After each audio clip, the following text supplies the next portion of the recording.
So, so to open this incredible program, I'm going to share a short poem with all of you. And some of you here have probably heard this poem before, so I encourage people to take part in it. It's an active poem. What that means is that I require you lot to take action in this poem, all right? And the poem is entitled, Can the Heart Think? So who here thinks the heart can think? Well, I lived in China quite some time ago, and in China they have this belief that the heart is a thinking organ, meaning that just as the mind can think, the heart itself can also think as well. And it's under the guise that I wrote this poem saying, can the heart think? All right? But this poem, as I say, requires you lot to be active as well. So when I paused and I asked a question saying, did you see that? I want everyone to beat their chest one time, all right? Practice. We're going to practice right now. When I say, did you see that? Did you hear that? Did you miss that? Okay, let's start again. Did you see that? Did you hear that? Did you miss that? All right. Don't get ahead of yourself with that. Some people will just start beating the wrong areas. All right, keep it cool. All right. So this poem is called Can the Heart Think? All right. There's more to a verse than words. There's more to love than a hump. There's more to syllables than verbs. There's so much more to your heart than just a pump. There's more to you than meets the eye. Like the heavens, there's so much more above than just the sky. Did you hear that? Did you miss that? Did you feel that? It's more than a heartbeat. Put your heart into running, see if you run the same. Put your heart into cooking, see if it tastes the same. Put your heart into reading, see if it reads the same. Did you hear that? Did you miss that? Did you feel that? It's more than a heartbeat. So now you tell me, can the heart think? Yes. Can the heart think? No. Can the heart do more? Did you hear that? Did you miss that? Did you feel that? It's more than a heartbeat. All right. Thank you very much, guys.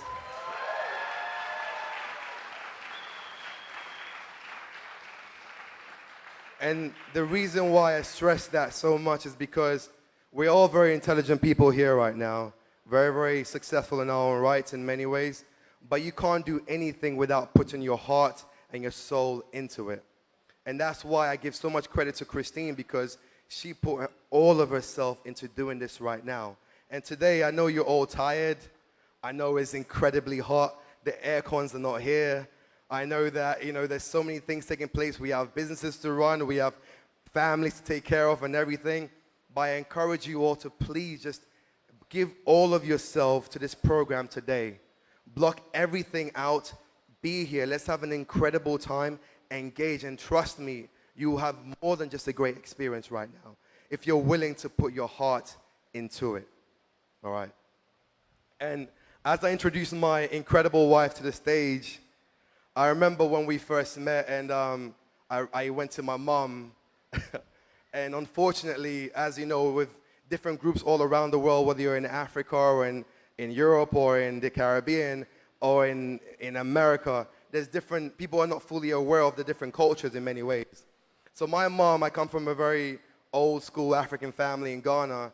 They had a very disjointed view of the people in the Caribbean, right? So already the idea of marrying a Caribbean woman was like, whoa, or a woman also partly from America as well was like, oh, that's a bit much. Why don't you get yourself, a Ghanaian woman, right?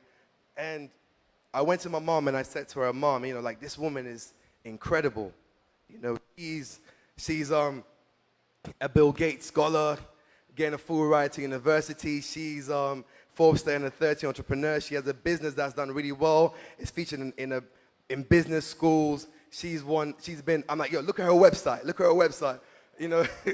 Look at all the articles she's been featured in. Look at all the things she's done. It's so incredible.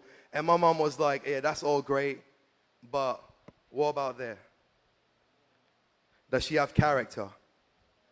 Does she have substance? Because all of that is incredible, but that's what really counts. And so my mom was still very skeptical in many ways until she met Christine. And after spending some short time with Christine, I'm glad to tell all of you that she knew the kind of woman, the kind of worth that she has. Right? Because Christine, to me, aside from all the things that we hear about when it comes to, accomplishments and business and bringing people together, she's probably the most honest person I know. Probably a bit too honest, because she be getting us in trouble sometimes. I'm like, don't always tell people how you feel. Honest, hardworking, driven, and she has so much love in her, right? And that's what drives her to do what she's doing in many ways. She has so much love for people, so much love for her country. As you can tell by all of this thing taking place, she took from herself, from the family, I won't complain too much, from herself and the family to do this, right? So I love to, the same way my mom, after encountering her, was completely transformed, and that changed her entire view of all the people in the Caribbean and in Black America as well. I know all of you have been transformed by meeting her, not just because of all the incredible things she's done, but rather by her character and her substance. So I'd love to welcome Christine to the stage to come share a bit more about what we are doing around the world. Thank you very much.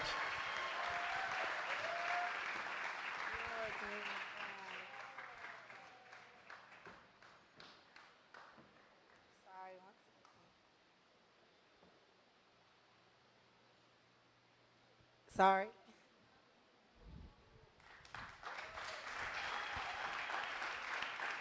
Um,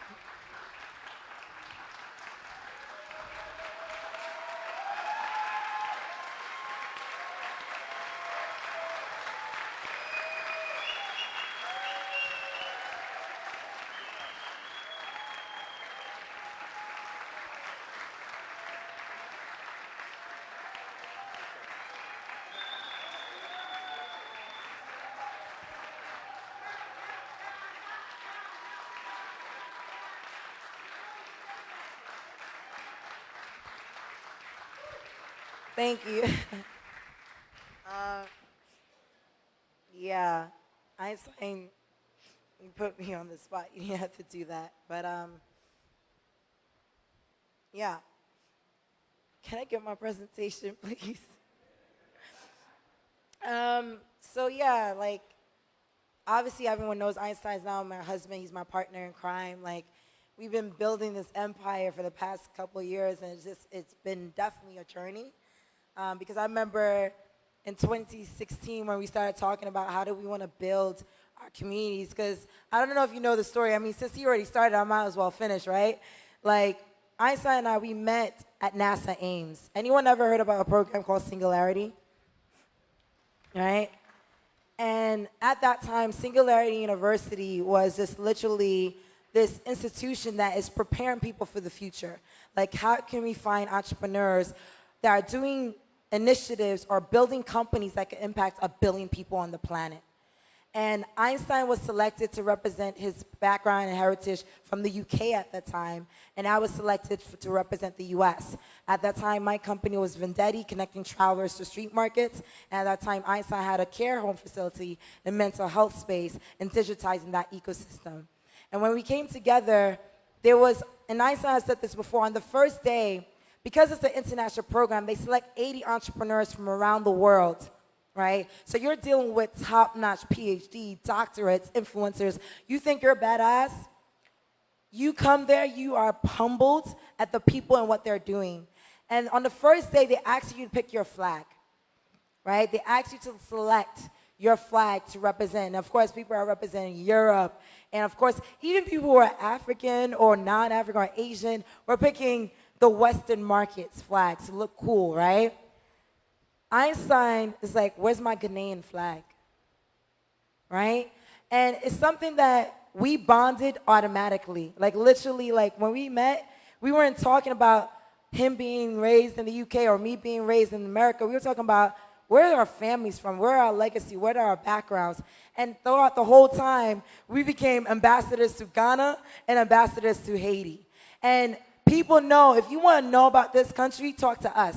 And if you want to talk about the people that represent those countries, see it through our actions and through our hearts. So that was like where we met. And I remember during that time at NASA, every single night we would walk the grounds and say, like, we need to have a better conversation about our companies and our countries, because everyone who was there didn't look like us. And you guys know what I mean, right? Like, it literally means, like, we were learning about AI, blockchain, space tech, virtual reality. And it was like, if there is a knowledge gap in emerging markets today, and they're not here to learn this, what's going to happen in the next decade? Like, literally, our governments, our corporate ecosystems in our countries are not ready for the future. Like, right now, if I talk to you about artificial intelligence, oh, we're talking about robots. It's the reaction. It's deeper than that. Virtual reality. We're not talking about technology because it's cool. We're talking about technology because it literally is the future. The new literacy is code. Before, the literacy was language. But there's a new language that needs to be taught. So if your kids are not learning how to code, you're not setting them up for the future. And I mean that as a parent. My little girl, she breaks things across the house just to piece them back together. And we're like, take another one and break it and figure it out, right? Because we need to prepare our kids, our families, and our ecosystems for the future. So when we came together, we said, like, look, we don't have the resources to host events around the world. We need to start like this, right? We said, what is the best way to get our people involved? And we started with digital accelerators. That went viral. And then in 2017, we said, now that we got an ecosystem online, how do we bring it in person? Because again, bias. We were telling people, look, our accelerator has all these beautiful Haitian entrepreneurs and Caribbean entrepreneurs. And the disrespect people have for talent in these countries is unmatched. And we say, you know what? Let's bring you to these places so you can see it for yourself. So Haiti Tech Summit 2017 was only the beginning. And I said, like, look, if we can make it happen in Haiti, we can start a movement once again around the world where when they see what we're doing globally, how did you start this? We started in Haiti, right? So in 2017, it was Haiti Tech Summit. We did one summit. 2018, last year, we did 11. This year, we have 20 summits around the world. 20.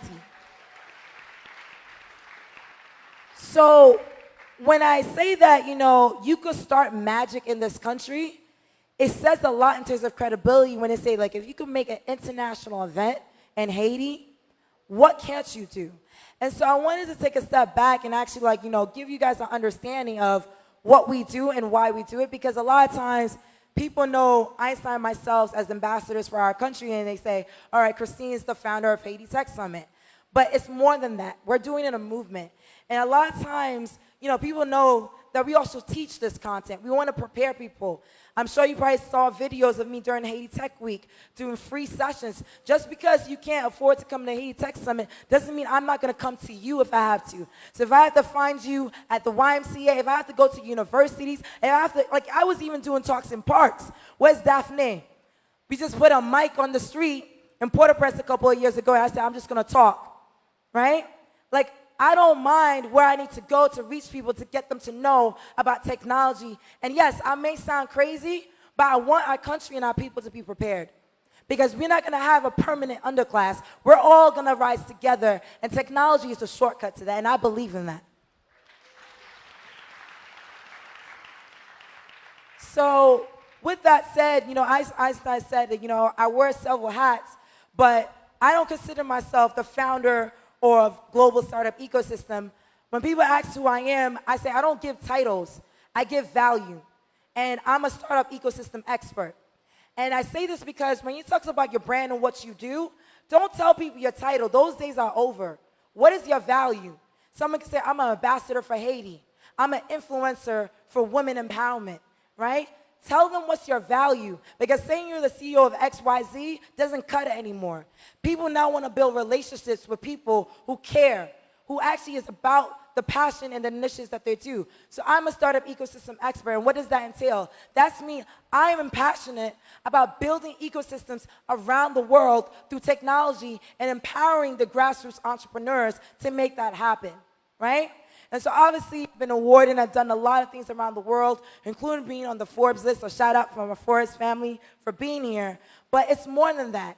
And sometimes, you know, the best way you can showcase your value is to give back. I don't know if Cody is in the room still from Techstars. I love what you said. Hashtag give first. We need to adopt that culture in Haiti. We need to embrace that, not because it sounds good, but because it is good. It actually accelerates people forward. And so one thing I did when we started the GSC, and Einstein could tell you the journey, it was not easy. When we first was pregnant with our first child, I couldn't travel as much because, as some of you may know, I travel to close to 30 countries a year doing talks around the world. From Davos to the UN to TEDx and the like, I travel a lot. And when you're pregnant for Kushita, right, you have to sit down and take a little bit of break, and that was hard for me to do. And so because I can't sit still, I actually learned how to code, right? I literally, for those of you who want to make excuses, I learned how to code in 3 weeks and built my first website. And I didn't pay $1 to learn how to code. I went on Code Academy, YouTube, and literally taught myself how to code.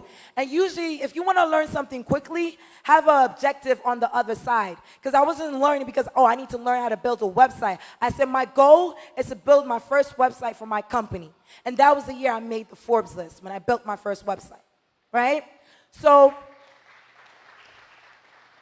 sometimes you don't know what's in you until you take the time to invest in yourself and stop making excuses, because a lot of times the word busy is also not in my vocabulary. I just say I'm just not available, but I'm not busy, right? We need to take the word busy out of our vocabulary, because you make time for what you care about. You make time for family. You make time for initiatives. You make time for people, and you make time for your country, right? And so it's very important that we take that out of our vocabulary, because it makes us go crazy. Because when you feel like you don't have time to enjoy what you're living for, you don't have the motivation to keep going, right? And so for us, you know, this is something I'm very passionate about, is how do we accelerate ecosystems around the world? So like I said, in 2016, I learned how to code, built my first website. I'm like, you know what? I could teach other people not only how to build websites, but how to build a company, how I did it back in the day. Because one thing I would say for my female entrepreneurs in the room, ever try to get a check? Female entrepreneurs are probably the most dynamic and trustworthy entrepreneurs you can find on the planet. But we still don't get access to the resources that we deserve. I spent 2 years pitching around the world to investors for investments for Vendetti. And there was one final investor that I spoke to, and I was like, you know what? This is going to be the last time I'm going to invest in someone that don't understand the problem that I'm trying to serve. Because Vendetti, my first startup, was really to try to connect people to street markets. Because in case you didn't know, I actually grew up in the streets with my mom, right? My mom built me up as a street vendor, and shout out to my mom again, because you made me proud. She literally would sell mahogany, Haitian art, not only in the streets of Port-au-Prince, but also in the streets of New York City. And who was her little girl dragging the little bags with her and running from police, because you're not supposed to sell in certain street areas in New York City? I was right there with her, right? And my mom got that from her mother, because I said this yesterday, my grandmother said, Latibonit. Any people from Latibonit in the house? She was a rice farmer. So she used to sell food na Kafu Port-au-Prince na Chamas.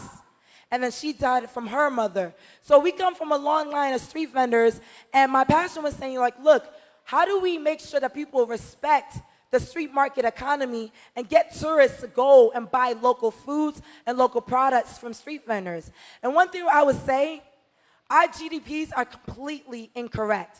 If they actually include the economic activity of what happens in the streets, our GDP would go through the roof.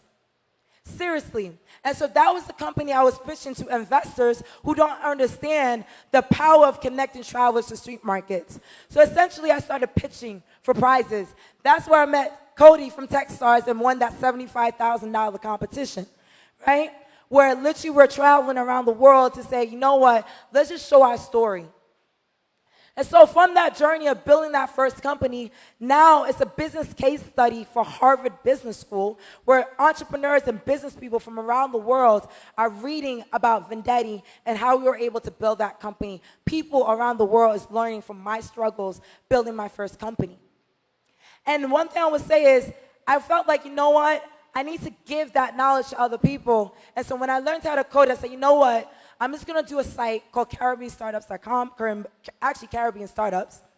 And it was supposed to be like, look, I want to accept 4 or 5 companies, right, who want me to teach them how I was able to build my company with the most limited resources as possible.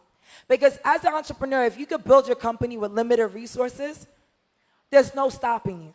Right? You don't have to make excuses. Well, maybe I could start my company when I get the first investment. Maybe I could start my company when I get that first media. How do you put yourself in accountability to start that business? I put the website up. I did a Google Doc form for people to apply. And I literally said, okay, I'll check on it the next day. Now, for those of you who are Silicon Valley veterans, I told Cody this earlier today. I used to read articles about people saying, like, I just built a website. And I slept, and all my son, it just exploded, the site crashed, right? I always used to thought that was BS until it happened to me. The next day, I opened up the Google Doc form, and we got over 430 applications overnight. And I was like, wow, there must be a lot of activity in tech and entrepreneurship within the Caribbean ecosystem. Maybe I should look into this. So I started reading the applications, and I was shocked to find that actually I was getting applications from Africa, from Asia, from Europe, from America, from Latin America. And I realized, like, wow, there's something happening here where people want access to digital resources, because not everyone can pack up their bags and just go to Y Combinator or Techstars, unfortunately, and be able to leverage those resources in Silicon Valley. And so that first year, Einstein and myself literally launched the world's first digital accelerator with 500 companies across 63 different countries overnight. So the journey has been very interesting, because you can see this is just like a snippet of all the partners that we work with, right?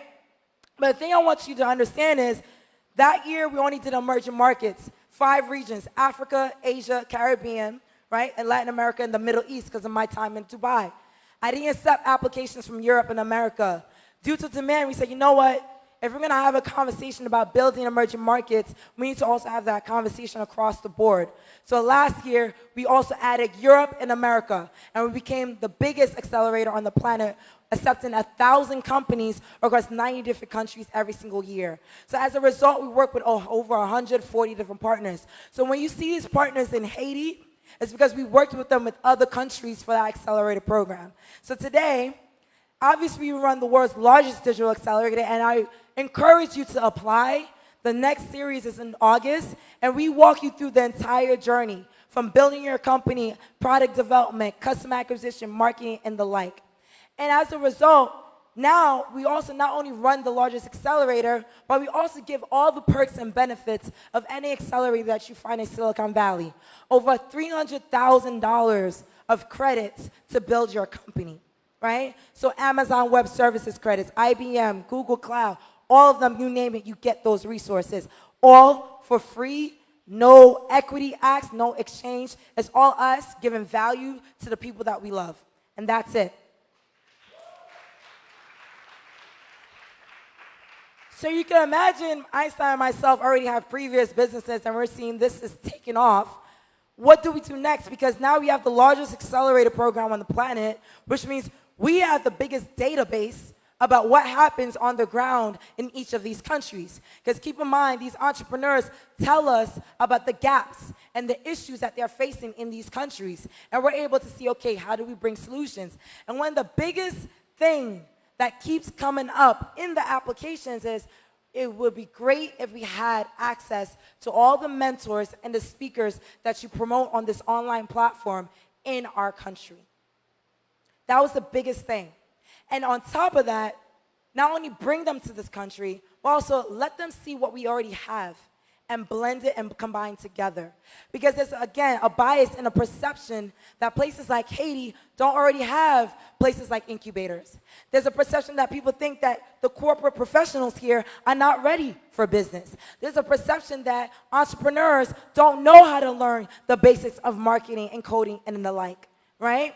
And so, like I said, in 2017, we did Haiti Tech Summit, and you've seen what happened in 2017, right?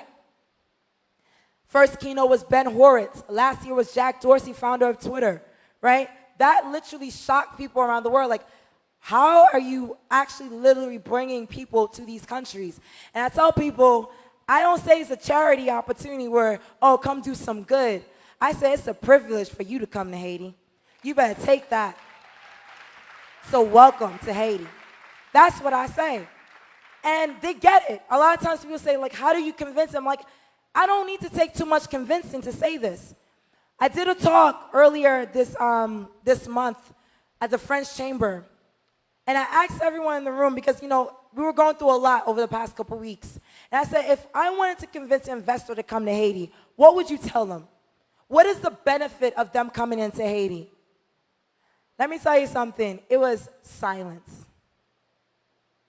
But if I tell you, tell me what are the challenges, I wouldn't be able to get out of the room after an hour. So one thing I would say is, if we can't explain the opportunities of coming here, it's going to be a chicken and the egg, where we're going to know, what are we waiting for, the ecosystem to develop, or for us to actually kick off the ecosystem? Someone got to take the first step, right? And so for me, I said, okay, let's take a step back. Yesterday, we talked about it, right? Our population, our workforce. Cody mentioned it yesterday. Entrepreneurship is in our DNA, because when you have to be resourceful at all costs, you think critically and just uniquely and creatively about how to actually kick something off. I mean, think about this. The creativity it took to do Haiti Tech Summit 2019, I could apply that now to any country around the world. Do you see what I'm saying? And that's the benefit of Haiti. If you want one thing to tell someone why they should come to Haiti, because I'm the best chance at success at any point in the planet. Because if I could do something here in Haiti, I could do it anywhere, not only on the planet, in this whole galaxy. Because it takes amazing resilience to be a Haitian entrepreneur and still move forward despite all odds. And that's what we told them. That's what we told them. So here we are 3 years later. Haiti Tech Summit is taking a life of its own. And now, as Einstein says, we welcome you to join us at any of these summits around the world. This year, do you guys know what 2019 is for people of African descent? What happened on this year? 400 years ago. This marks the 400-year anniversary that slavery happened of our people crossing the Atlantic to the Caribbean. And of course, the first place they came to was the island of Hispaniola. So a lot of times when we think about Haiti and its history, we only think about 1804. We don't think about everything that happened before that. This is where it started. And so 2019 is not only the 400-year anniversary, but it's also the year that our people of African descent, and people, stakeholders who care about the future of our people and our branding and everything, how do we transform the narrative for the next 400 years?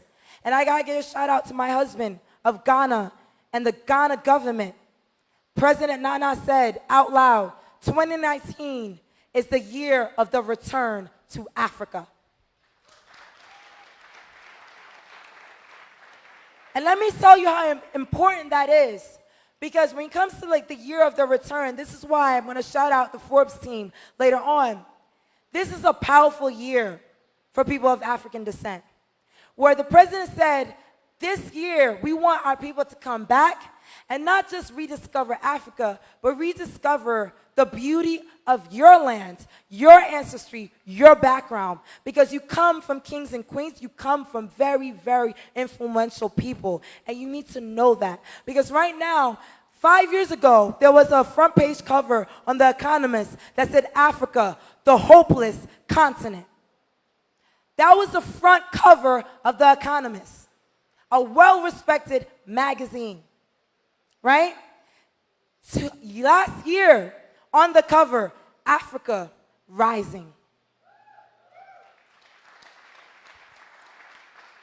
So you can imagine how within a short time frame, almost everyone is flocking to Africa right now because companies are accelerating at a rapid rate. People see what's happening in Nigeria, Rwanda, South Africa, Kenya. I mean, these people are making leaps and bounds even ahead of Western markets, right? So people now see value of Africa beyond our resources, but within our people. Our people are starting a tech revolution, and people want to be a part of that. And so when Ghana announced the year of the return, we did our part and said, like, we will partner with them, and we're kicking off the year of the return right here in Haiti. So Haiti Tech Summit is actually a 28-city roadshow around the world to kick off the year of the return, to galvanize people like you in this room to get back and understand Africa 2.0.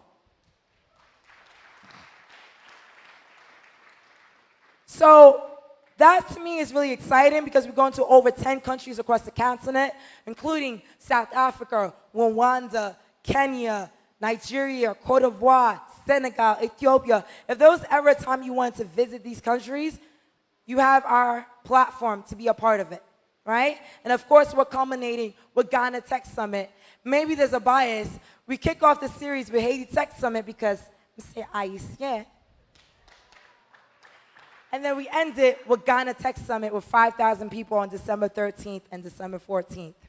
And that's the whole loop. So again, we welcome you to join us on that journey because it's really exciting, really, really exciting.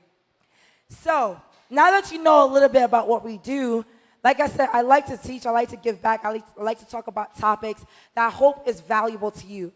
And one thing I'm very, very passionate about is the power of the personal brand. And I say this because this is a very special time in history where we no longer are beholden to institutional permission.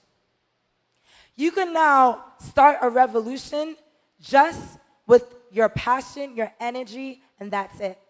You could use social media platforms. You could start talking to the masses online just like that. And what that means is, in the past, you needed validation from government. In the past, you needed validation from institutions. Now, the only validation you need is your end user. Let me repeat that. The only validation you need to start a revolution is your end user, your audience. So if you could convince one person to follow your vision, you already have a vision, and you already have a path, and you already can scale. And that starts with credibility, that starts with your brand value, your brand equity, right? And so when I'm talking about personal brand, I'm not talking about, how to make money by being a thought leader or an influencer. That's not what I speak of.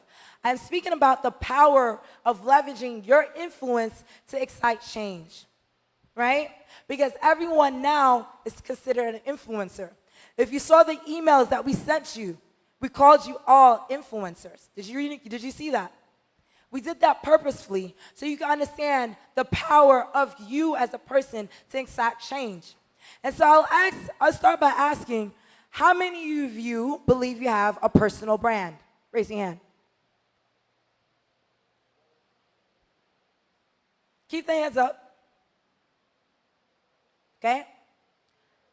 For those of you who don't have your hand up, why do you not believe you have a personal brand? A lot of thoughts. I'm going to ask it one more time. This time, stand. How many of you in the room believe you have a personal brand? Compy. I need you to see the room. Scan the room. Now, keep staying tall. Now, I'll start by saying every single person in this room has a personal brand. You know what it's called? Your reputation. So everyone else, please stand up. Everyone else, please stand up.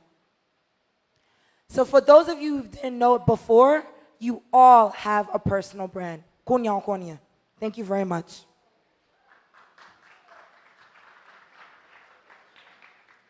And when it comes to letting you know that you have a personal brand, everyone has a reputation. Now, you may not like the reputation you have. You may not have been purposeful about the reputation you have, but you have a reputation. When you walk out of the room and people talk about you and say something, that's a reputation. That's your personal brand. If someone say, like, look, if you talk to so-and-so, this is what you're going to get, that's your personal brand. When someone says, like, oh, I want to buy Nike versus Adidas, they each have personal brands, right? So the reason why I say this is because we have 7 billion people on the planet, and it's growing. And what separates people is not your idea.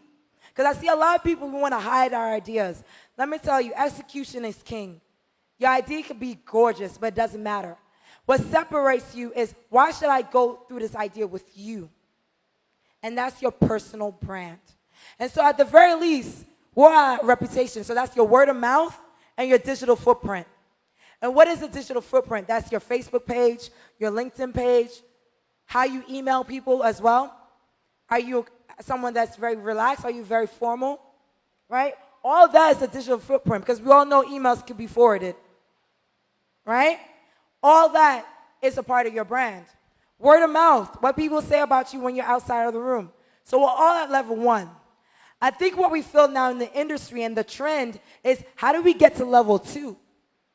Right? Don't worry, I won't make you stand again. But the point is, how do you become purposeful about your personal brand? Do you hear what I said? How do you become purposeful about your personal brand? Right? Where you are centralizing and packaging your value. Because when you think about institutions like, for example, Nike, they have to make sure they package their value to you. They can't just say, we sell sneakers. That's not what it takes. It's bigger than that. How do we package, well, the longevity of the sneaker, the quality of the sneaker, where it's made, the people that's involved with manufacturing this product? They package all of that into brand equity for you to buy that Nike sneaker over any other competitor. The same goes for you, right? What is your background? Is it where you go to school? Is it where you worked? Is it how you learned on your own? I used to tell my mom didn't go to school, but she learned how to build a social media following just by trial and error. Now she has more Facebook followers than me. And I travel globally. Literally, 100,000 people follow my mom every single day, right? And so when you centralize and package your brand, you're telling the world, like, this is my value. But keep in mind, a lot of times people say, well, how do I package that? It's your consistency. What do you always talk about? What do you always represent? So everyone wants to get to level 2. Now, of course, when you get to level 3, now it's no longer just being purposeful about what you do. Now people want to seek your attention to leverage that thought leadership, that perspective, that credibility that you built. Me being here is an honor. That you actually care about what I have to say to you and what value I want to give to you. I had to work for that. I had to earn that. And I appreciate that, right? So to get to level 3, it's not about, oh, I'm a global speaker and I have all these awards. No, you got to take that and be humble. Because overnight, that could change. Because every day, new influencers are coming into the ecosystem and speaking. The digital revolution is real. So you always got to earn your stripes, right? And so that's where we want to be. So with that said, when you think about building, it starts also with your story. The best way you could get people to be connected to your personal brand is for them to be connected to your story. Because there may be 7 billion people on the planet, but there's only one you, right? Only one handprint, only one DNA, there's only one you. So I'll start by telling my story, and I'll start with 2010. Since we're right here in Haiti, I'm guessing you guys all know this. How many of you are aware of the earthquake that hit Haiti in 2010? How many of you were here when it happened? Can you stand up? Can you please stand up? Can I get a round of applause from them? Still stand, still stand. I want to make a point about this. One thing that has saddened me about the earthquake, we talk a lot about Haiti's resilience and the people that survived, that have stories. But one thing that saddens me is that we never took the time to even really deconstruct what happened on that day. When 250,000 people perished, we don't even have a monument to remember those who lost and to salute the people who survived and tried to save other lives. So if that didn't happen, I just want to salute each and every one of you for not only surviving, but still thriving. Thank you for that. Because to have an experience like that, we need to have a conversation about mental health and mental toughness in this country. Because 250,000 people perished, and we're still going on as if nothing happened. From the individual level, if you go through a traumatic experience and you don't seek help, they say that you will borderline to insanity. Everyone knows this. And yet, as an ecosystem, not only have we not healed from previous centuries wound, we still have not healed from the losses that we made in 2010. By lives, by resources, by capital, everything. So one thing I want to say is, this is what really shocked me. Because while everyone was talking about images of the earthquake, I was looking at the images of the street vendors who were selling immediately the next day. Immediately, as if it was business as usual. You want to talk about resilience? She took a rock and put her merchandise on it so you could see it better. A picture says a lot. Do you see this? She took the rock and put her merchandise on top of it, right? So it's almost like, you want to throw rocks and stones? Thank you. I'll use it to build back up. That's her mentality, right? And so when I look at the resilience of our people, I think like, wow, I'm so fortunate to have come from this culture. Because you have to have a lot of grit and strength to say, I don't know who's going to buy my product right now, but this is it, right? And so the reason why this resonated with me is because I also, too, was a street vendor. Now, I've gotten this a lot where people say, like, no, you weren't no street vendor. You just talking. You just hype. You probably just, came back and forth and checked on things. No, I was a street vendor, too. As you can tell, right there's my grandma. I told you she was a rice farmer. In the middle is my mom and dad. When they couldn't find jobs in New York, they saw us selling street market items in the flea markets. Guess what I was doing? With all my degrees, I got into banking, Fulbright, everything. Like, literally, you wouldn't have thought. I even go into the banking industry and I said, like, oh, I'm doing good. But where did I come back to? Street vending. Because it was a part of my heart. And one thing I would say about building your personal brand, you need to take the time to reflect on what drives you. Because with all my credit and credibility about being my first career as a banker, every time I was traveling, the first thing I did when I arrived was go to a street market. And a lot of times you think you know what you're passionate about, you don't know. You need to ask people, what do people always ask you for, right? What do you repeatedly do? And a lot of times we block it because we think like, because I can't make money from this, oh, this is not something that I'm really passionate about. You are. And so at a certain point, I had to admit, you know what? I'm passionate about street markets, and I'm going to talk about street markets all around the world. And when you're crazy about something, everyone wants to be crazy with you, right? And so I want to shout out to all the networks that supported me on that journey, because I was able to meet phenomenal people along the way. And that's why I'm bringing all of them to Haiti, right? That's why you saw Jack Dorsey, Ben Horace, anyone I meet, I'm like, let me tell you about Haiti, right? And so even when I think about the partners that came this year, I salute them, because sometimes we don't know what is it about Haiti, right? And it's one of those things where when you talk about personal branding, it's important that we talk about what do you do with that brand. And for me, I've been leveraging my personal brand to build startup ecosystems. And of course, I started with Haiti Tech Summit, right? And so now you know the journey of Haiti Tech Summit. Now I want to walk you through the fact that when you're passionate about something, you need to frame the narrative as to why you feel that way. And I told people, I know Haiti is hard. And I said this before, Haiti may not be open for business, but Haiti is definitely open for disruption, right? Because as an entrepreneur, you thrive on challenges. Because you create a business solution where others see no opportunity.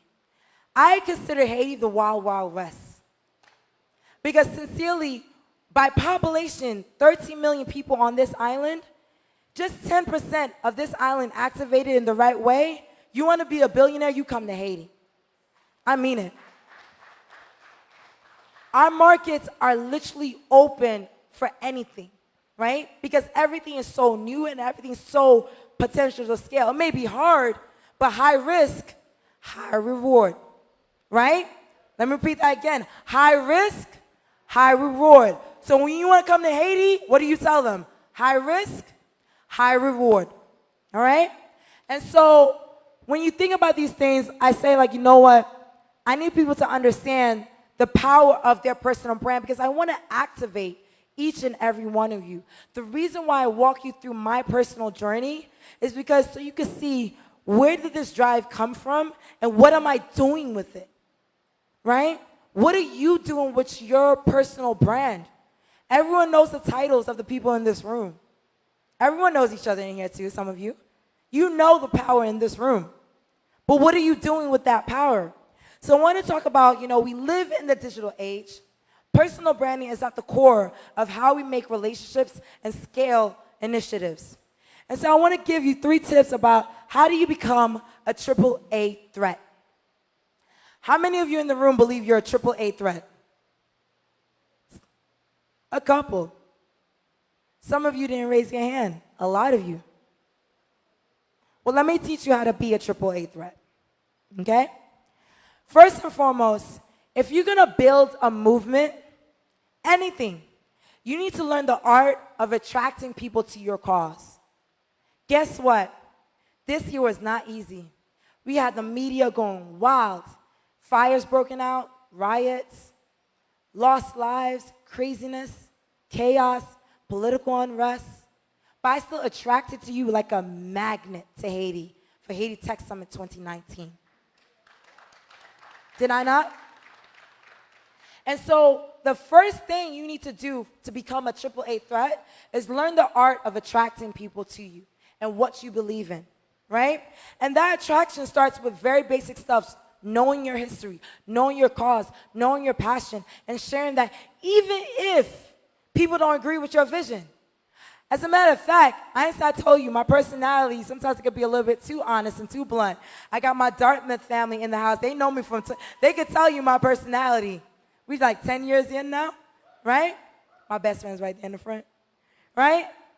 I am very unapologetic, right? And when it comes to attracting people to your cause, it's being very clear and candid so that way you can find your tribe. You guys are my mighty 300 Spartans that came here.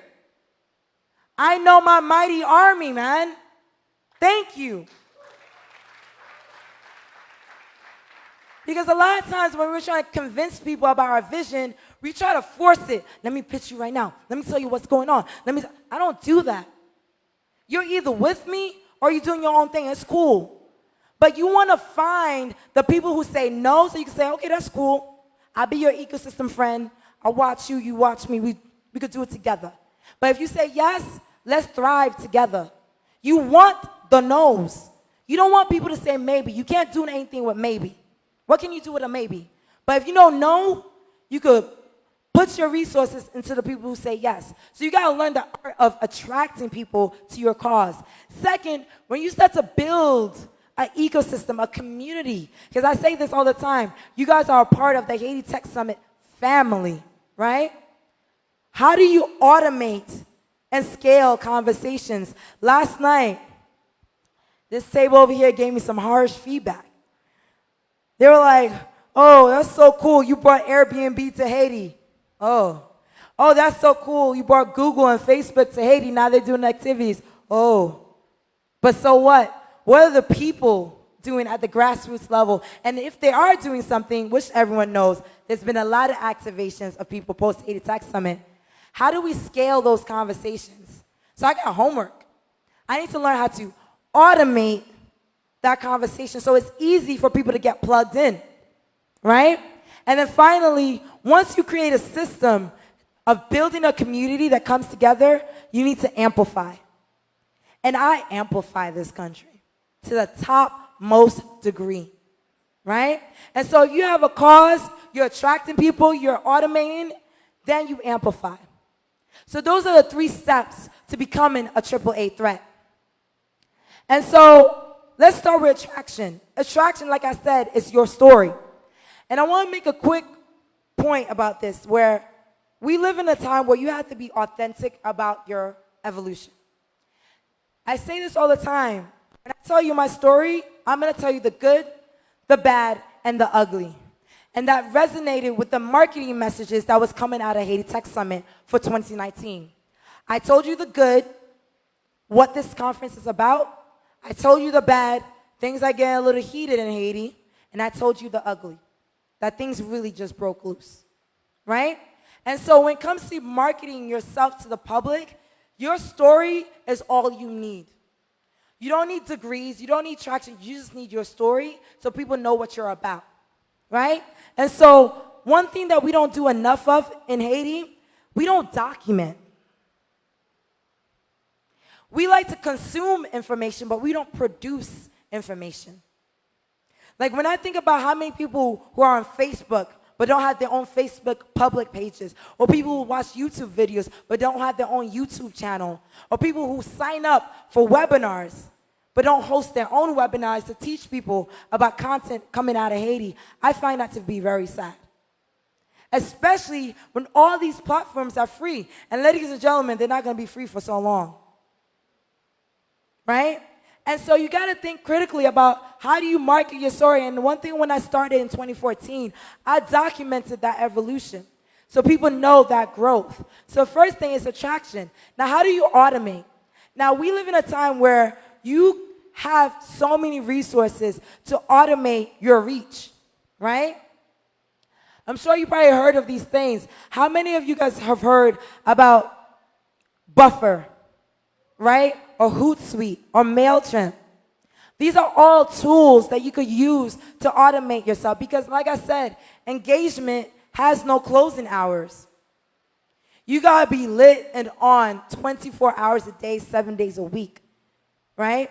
And I'm not saying this to drive you nuts. I'm saying this to say that you got to be active and you got to be consistent, right? If you really are passionate about what you do, that consistency should be easy to follow. Right?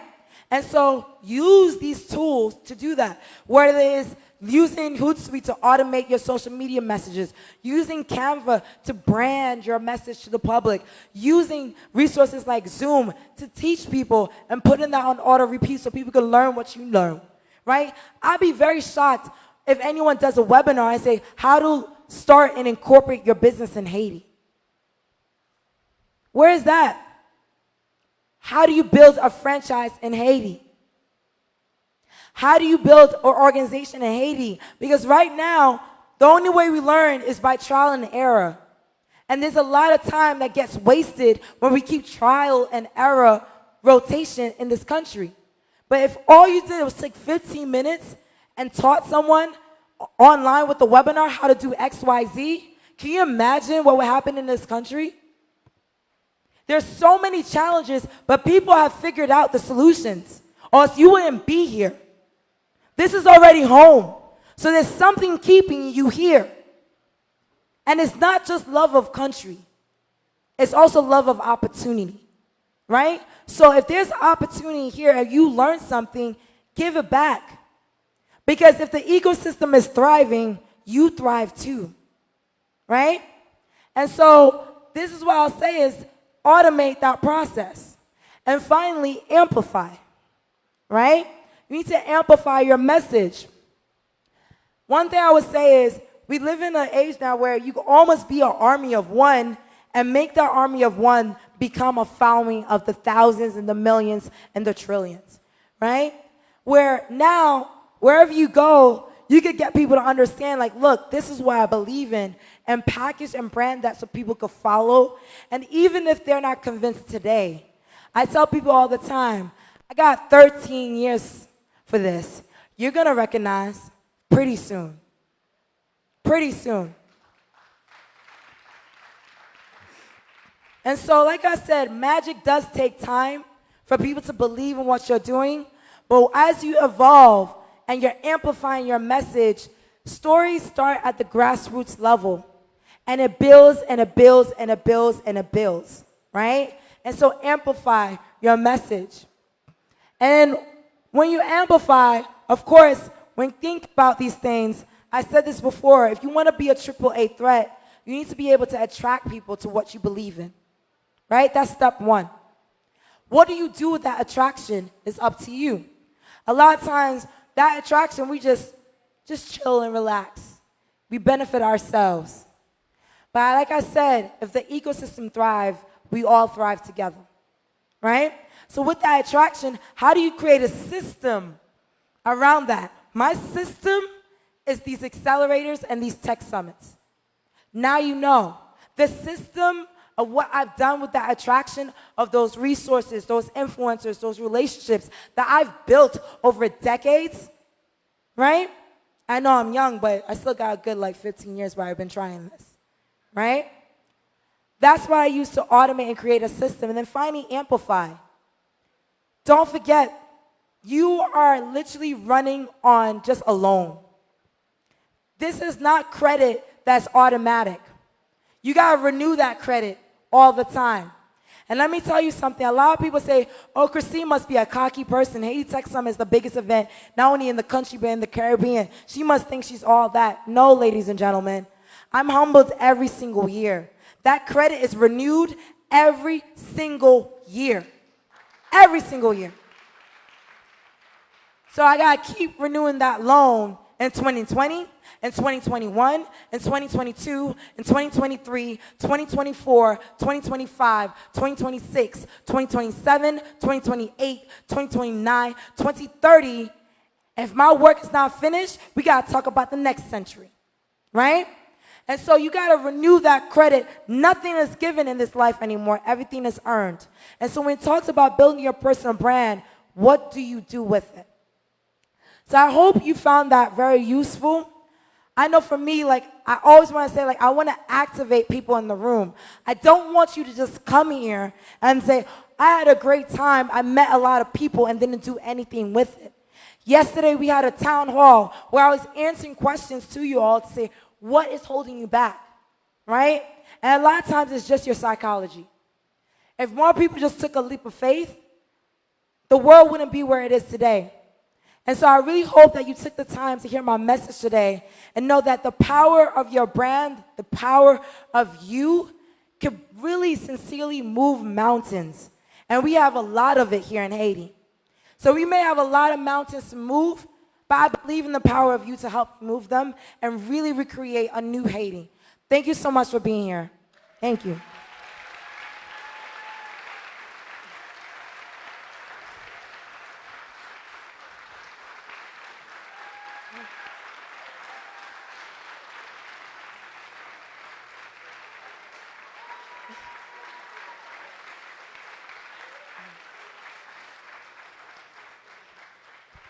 Wow. You guys are full of surprises this morning.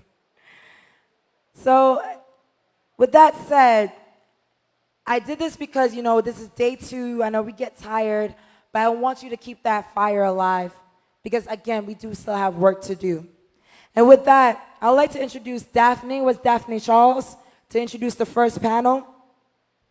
Daphne Charles. All right, while we wait for Daphne Charles to come to the front, I want to introduce our first keynote speaker.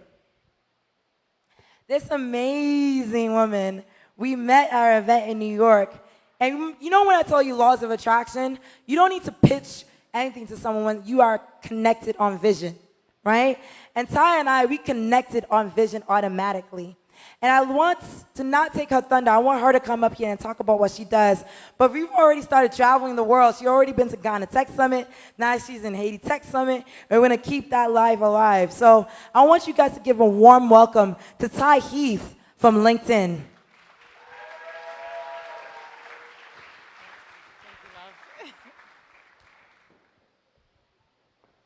How we doing, Haiti Tech Summit? Do we have my slides?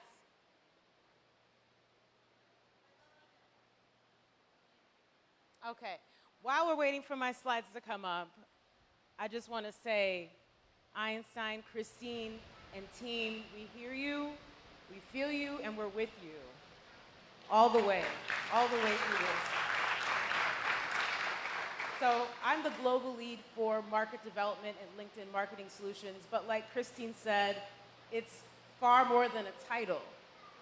I believe that information, inspiration, and action are a catalyst for transformation. So what I do is I bring information and data for people to make powerful decisions.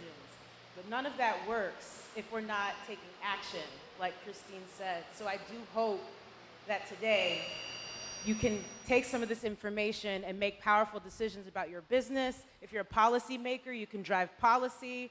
If you're an entrepreneur, you can think about where you want to invest. So, how we doing? Okay.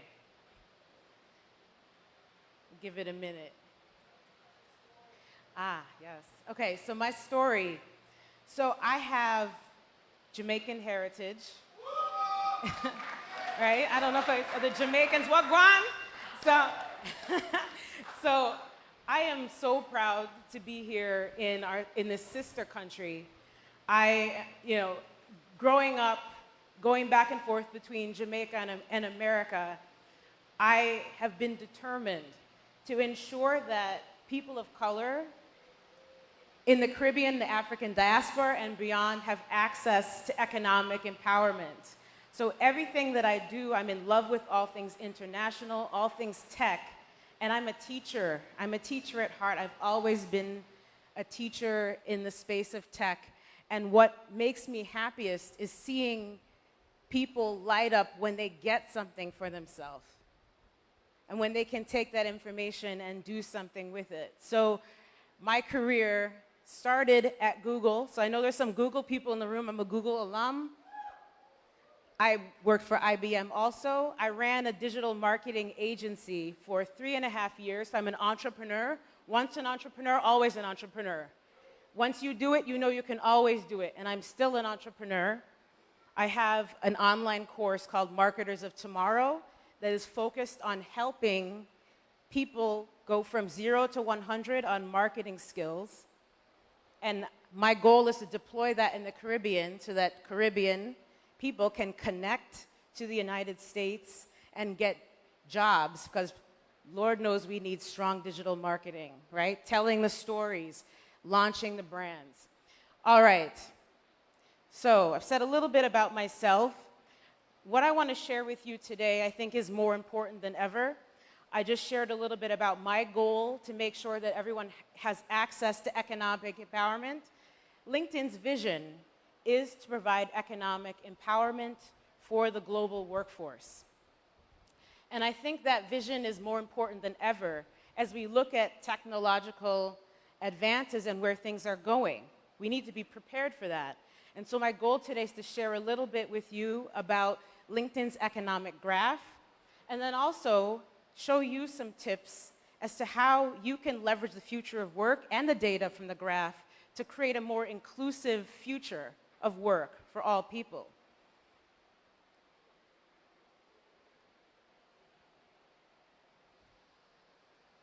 Okay, all right.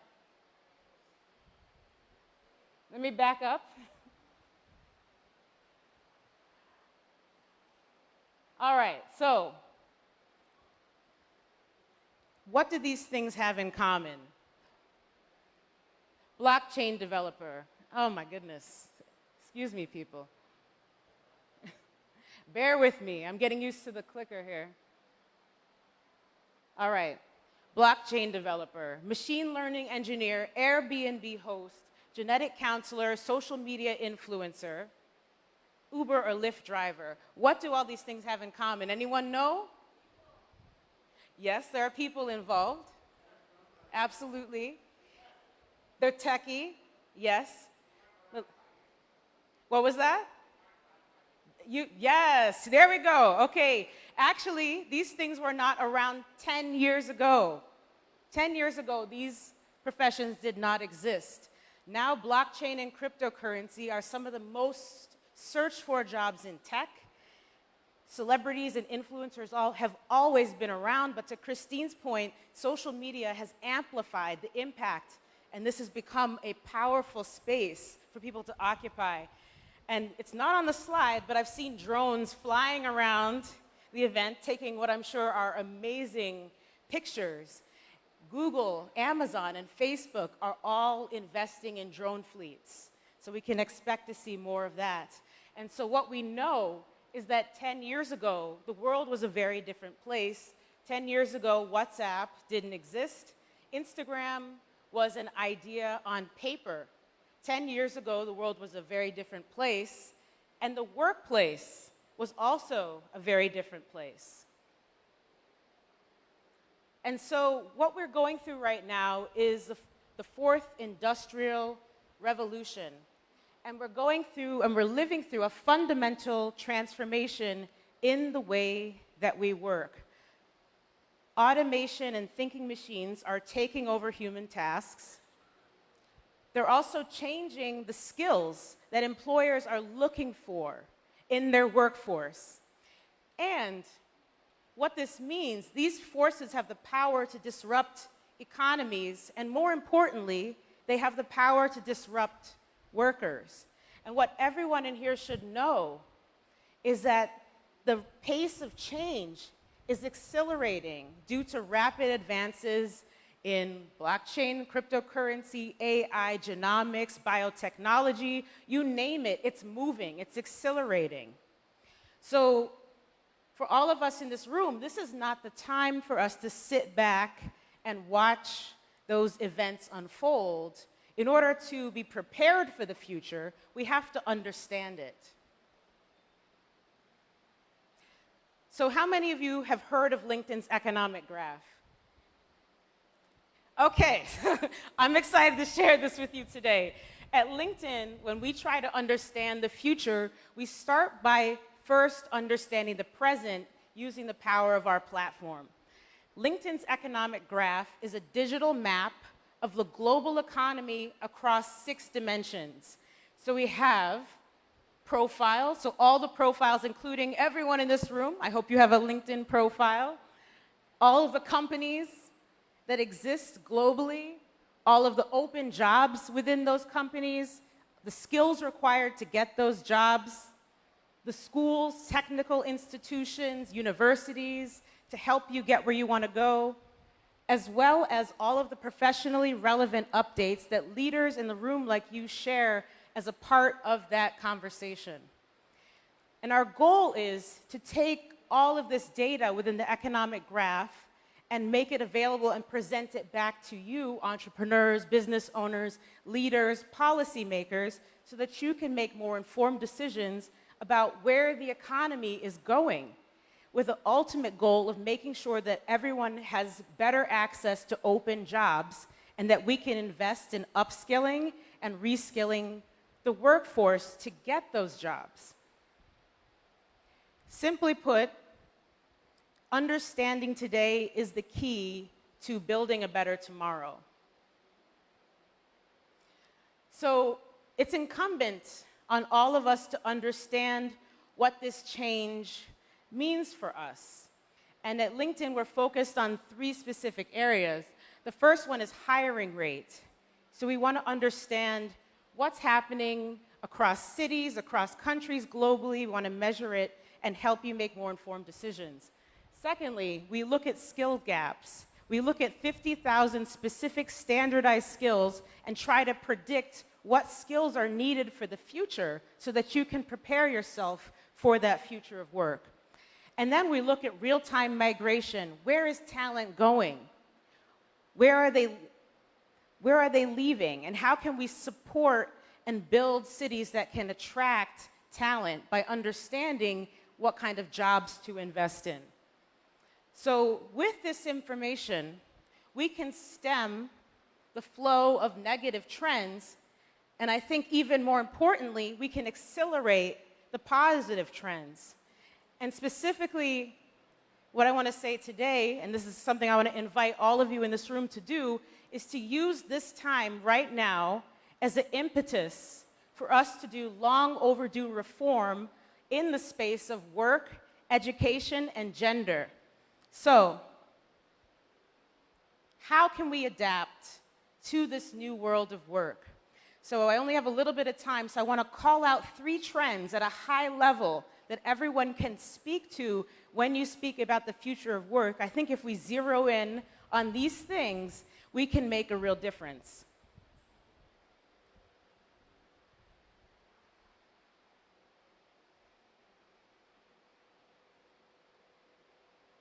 I have an excited clicker here.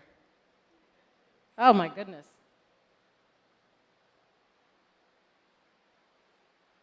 Okay, so this is one of the charts from LinkedIn's economic graph. And what you're seeing here are emerging and declining jobs. So software engineering is on the rise globally, and administrative assistant roles are on the decline globally.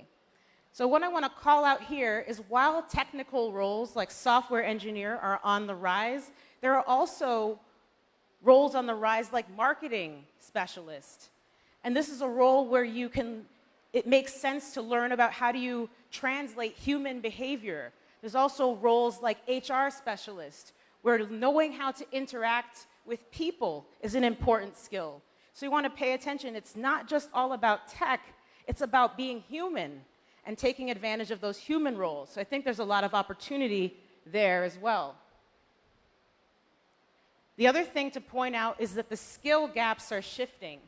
In one report that I read, it said something like 65% of students graduating from high school and college will hold a job that does not exist right now.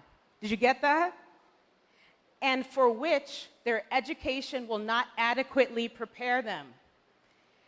And then to look at what this means at the adult level, for those of us who are adults in work right now, we are not moving quickly enough to reskill and upskill adult learners in the workplace. So we need to look at where the skill gaps are and think about how do we shift education to make sure we're making the right investment both for our children and for ourselves. The other thing I want to point out is for my women. Women are still underrepresented in the workforce. The study that I saw said that women have about 2/3 of the economic opportunity of men, and that it will take 170 years for us to achieve gender parity. And this is not okay. This is something we need to focus on. And what I want to call out here is that when you look at AI, biotechnology, genomics, machine learning, women are not being represented in that future. And what that might result in, what it is resulting in right now, is biased programming, biased building of these industries. So this isn't just a conversation about social justice. This is a conversation about us realizing our full potential as humans and having a fully inclusive workforce in that conversation. So what's the solution? What can we learn from this? Well, high tech and high employment don't have to be mutually exclusive. If we look at history, it can give us some tips. This chart shows the economy for the United States between 1850 and more recently. And what we can see is industries like mining and agriculture have been on the decline. However, they have been replaced by other industries. So the question for us becomes, how do we understand what those new industries are and invest in reskilling ourselves and our future workforce to be involved in those new industries? And so that fast technological change necessitates us to invest in this. And so here are 3 things that matter. 1, we need to rethink education. So I know I've said this. It needs to be available and accessible to everyone, compulsory, starting pre-kindergarten. Some people ask, whose responsibility is it? to be educated or to educate? Is it your responsibility as an individual? Is it a government's responsibility? Is it the business's responsibility? I think it's all of the above. We need public and private partnerships to help move the needle on this, and technology can be an accelerator for this as well. Next, we need to change protections from a safety net to a trampoline. What I mean by that is our benefits are still tied to full-time employment, and that no longer makes sense in our global economy. So we need to think about how do we reimagine the way that our workforce benefits. And technology, again, can be a tool for making sure that everyone is protected in that conversation. And then finally, I think this is one of the most interesting spaces, especially when I think about the Caribbean and the African continent. Remote work, having more freedom and flexibility in the way that you work, that it doesn't matter where you are, that you can have access to opportunity, that you can have access to a job. That is the opportunity. You just need to make sure that you have the skills and that you are building your brand and that you're connecting so that you can get those opportunities. The other thing you can do is to hone your human skills. Human skills are they're less disruptible by robots. People often say the robots are coming for your jobs. What the reality is that by honing these soft skills, and these are soft skills identified within LinkedIn's economic graph report, you are making yourself more employable. I don't even like to call them soft skills. I like to call them essential skills.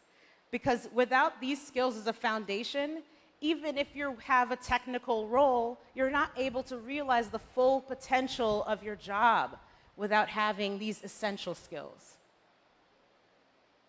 And then we should all get ready for lifelong learning. It never stops. Gone are the days when you can get a degree and you're like, okay, I'm done. I learned everything I need to know. We need to keep learning. At LinkedIn, we have LinkedIn Learning, which is increasingly being integrated with your profile, recommending courses that you can take. Every day, I set aside 1 hour to read something, to write something, to learn something new so that I can be on the cutting edge and that I can support my colleagues and be at the forefront of my space. So the next decade promises a full-scale revolution in our lives, a full-scale revolution. So again, we need to understand where jobs are moving so that we can invest in those jobs and we can create those jobs within our communities and we can create accelerators that focus on those jobs. We also need to look at where skills are shifting, what skills are important, what skills are being hired for. And then finally, we need to pay attention to bias and the gender gap. I want to raise an alarm on this because it's going to result in a less inclusive future if we don't pay attention to that point as well. Let's ensure the best, most inclusive outcomes. And then as Christine said, she said it so well, build your brand. Relationships matter, that's why we're here. Get to know each other, share what it is that you want to do, what you want to accomplish, and I promise you, that person sitting next to you, that person you met, will support you in that dream that you have. And so we want to help you do this as well. So myself and 2 members of the LinkedIn team are here.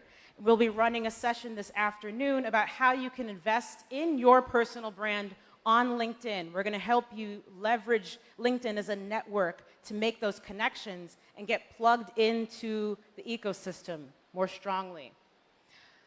And so I want to start with this right now. If you have your mobile phone on you, I want to show you a quick tip to make sure that you're connecting with everyone you can at this event. So if you have your phone, you can take it out. This is the participation portion, folks. You can take your phone out, and within the search bar of the LinkedIn application is what looks like a QR code. If you press that QR code and then enable camera access, you will find that you have your very own QR code and that you can also scan. I see, yes, okay, I'm seeing people finding it now. You have your very own QR code and you can scan other people's QR codes, making it faster for you to make that connection with them. You can also download this QR code and put it on your content assets. So if you're an entrepreneur, if you're a policymaker, if you're a business leader, download this code and distribute it so that people can connect with you more easily. So I invite you to go forth and connect.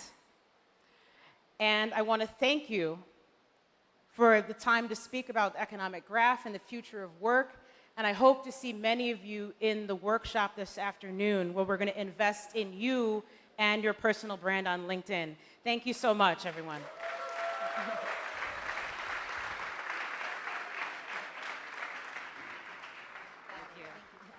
Thank you so much, Ty. Next, I want Daphne to come to the front so you can introduce your panel. Oh, there she is. Introduce yourself too. Here you go. Thank you, Sheila. Hello, Decameron. How is everybody doing this morning? Cool? Can I get a whoop whoop? Can I get a whoop whoop? Well, it's really a great privilege for me to moderate this panel. Well, I don't think I need any introduction, do I? Still? Okay, I'll do it. My name is Daphne Charles, and I'm one of the organizing team member of the Haiti Tech Summit.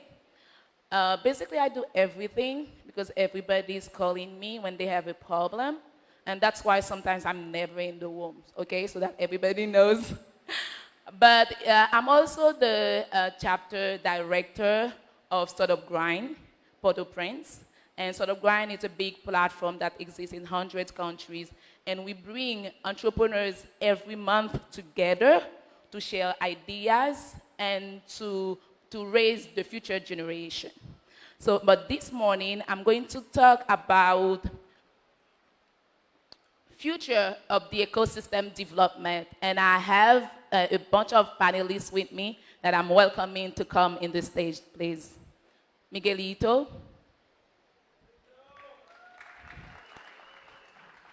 Alex. Patrice Bayer.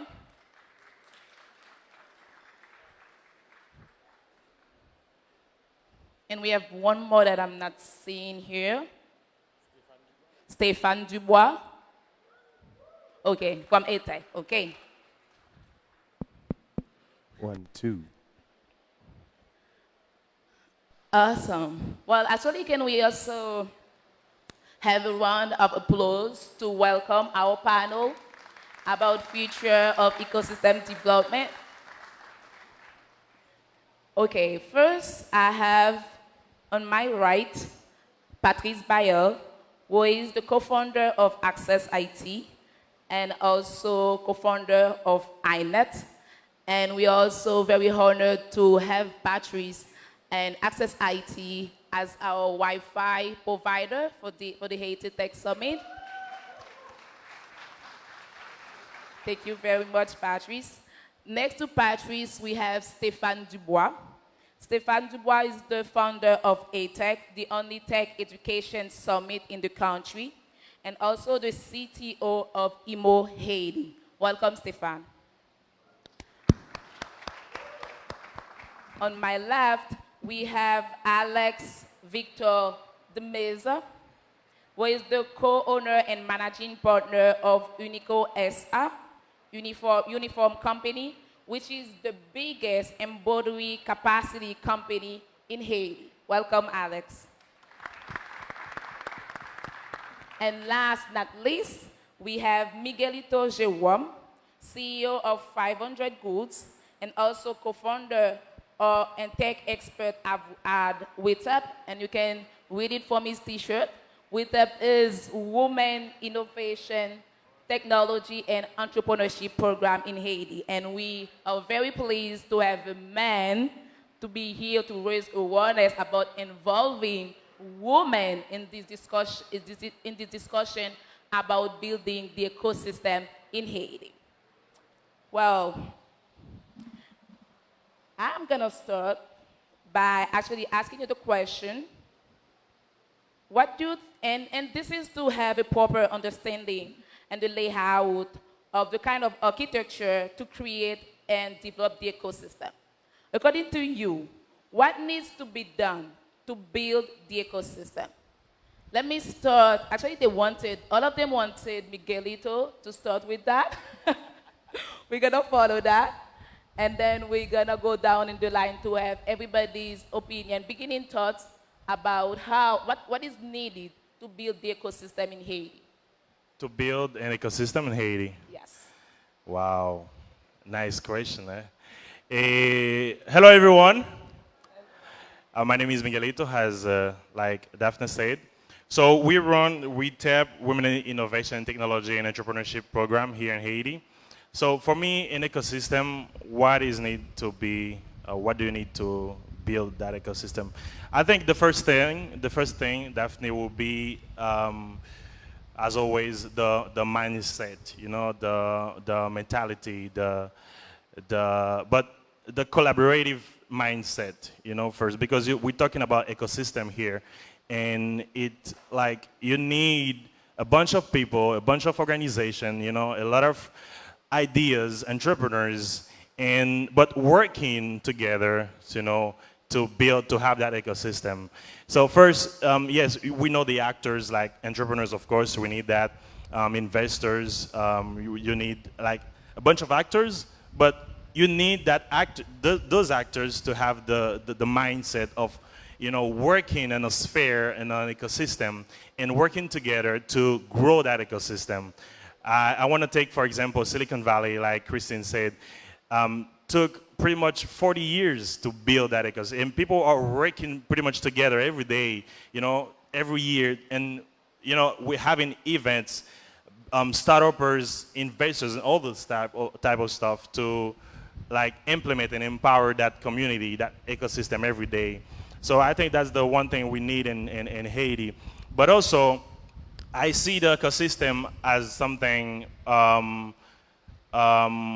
only local, you know, the collaborative mentality, but also I see it as Haiti have to connect with other city, with other ecosystem like you're doing, like, you know, a lot of other company and startups are doing here in Haiti, to connect with different other ecosystem in California and in Mexico and Chile, for example, with Startup Chile nowadays. And to connect with them to kind of empower the community that we have here. Like I heard someone yesterday say that the ecosystem, we have to think like something Caribbean, you know, like the Caribbean, the whole Caribbean. So yeah, we need to think that way because the mindset is really important first. I agree with you. It is a very key element in building the ecosystem. Alex, what is your thought? What is needed? Hi, Alex Emeza, like they introduced me. For me, I think one of the first steps is building awareness, because I can say that before coming here, I'm not a tech person. It's my first year assisting at the summit. And only this morning when I had a 5-minute conversation with Patrice, and he was telling me, no, Alex, this is an environment that you're evolving in. And then I started to think and said, okay, my environment, what do I bring? What's my contribution to that environment? And as a uniform company, like I said, I'm not really a tech person, but as a uniform company and a branding company, I realized that most people getting to participate in an ecosystem and building a company as an entrepreneur, they need to create first their identity. And I think that me as a uniform company, as a branding company, we contribute a lot in that. We help people discover their identity, create an identity. And yes. And also I would add to what you said, also Alex, as a member of the private sector also, I think you also have a key role, and you actually demonstrate that as well by collaborating with the Haiti Tech Summit this year. Have you seen these beautiful T-shirts? Haiti Tech Summit, that's Unico right there. Thank you. Patrice, What do you think? You are very active in the ecosystem. You're everywhere. You are involved. We are you with the young people. We see you everywhere. I think now you have a lot of experience involved in the ecosystem. What do you think is still needed?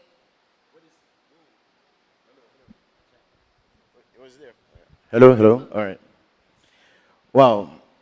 I love the question because there's so many elements that we can discuss. So, a little bit about me. I'm a truth seeker. I won't stop evolving, changing, asking questions until I understand and until it sits with me in my heart so I can take the next steps. And you could say that when I met Marc Alain and I met Christine, it was the biggest, how could I say, the biggest curse of my life and the biggest blessing of my life at the same time, because they completely changed my perspective on the digital transition. And in discussing with them, I started to see my language began to change with words like ecosystem. And you know, it's one thing. I grew up around techies. My brother is a diehard techie, and they have a way of complicating the most simple things with techie words. So, and they take the most obvious and give you a word, and you're like, what do you do with that? So, to simplify, the ecosystem, we are the sum of our ecosystem. And it's who we have around us that makes us who we are and who we become tomorrow. And in the ecosystems that we currently live in, it actually channels our mindset. So, what do we need in terms of an ecosystem is what Alex said. We need more awareness in the local market of how to value our current mindset of survival, because we're living in a culture of survival. And we know how to leverage our ecosystem better than anybody else, but out of survival mode. Because earning and becoming great scares the living hell out of everybody. For example, I went on the radio one day and I said, I'm going to become the first Haitian billionaire from Haitian revenue. And it scared the living heck out of everybody. Because how can you talk about money and about having more, you know? And even more, when I went, I said, I'm a millionaire in Haiti. I have a company that's worth $100 million live on the radio. People were like, oh my God, this guy's gonna get kidnapped. But the reverse completely happened. I started getting invited everywhere to speak because I was doing something different than anybody else. I was speaking my mind. I was speaking honestly, and I allowed myself to be who I truly am amongst my peers in country. So what do we need as far as the existing ecosystem is more honesty, more transparency, and just a lot of love and acceptance for who we are. That's awesome. That's really sweet. Stefan. Thank you. So my name is Stefan, so from IMO Haiti, Education Moderne en Haiti. So it's an organization whose purpose is to solve issues in the education sector through technology. And from there came EdTech Summit, which is a summit bringing all different actors within the education to talk about what we can do, what's at our availability in order to improve. So to answer your question and echo what some of my peers said, first and foremost, I think it's human capital. So by that, I mean talent. So from talent, you have mentors, you have people in your network, entrepreneurs who are gonna be able to grow this ecosystem. I think education is really important. So what are the tools that are available for us to learn from others who are already advanced? The tools for trainings, the tool to be able to transmit this knowledge. And one of the things that I think is also important is what are the policies that are currently in place that have been initiated by government to allow for a fair level playing field. And at last, I think it's technology, right? So the technology available to provide us with a platform and for us to be able to build and grow this ecosystem. Nicely put, and I really like the education part, and I think this is very important in building that ecosystem. We will move to our next question, please. Ecosystem, entrepreneurship, startups are now words commonly used in Haiti, but as we are digging deeper, we find out that there is a wealth of talents, ideas, initiative, companies that are being built and that are flourishing in the ecosystem. It's obvious that the interest is there, the energy is there, the passion, but we also aware that policies are lacking, copyrights it's an issue, shipping, funding, and the list could go very, very long. What do you think is now the most important action and the farthest one to be implemented in order to accelerate these elements into the next level in order to reach greater impact? I can start.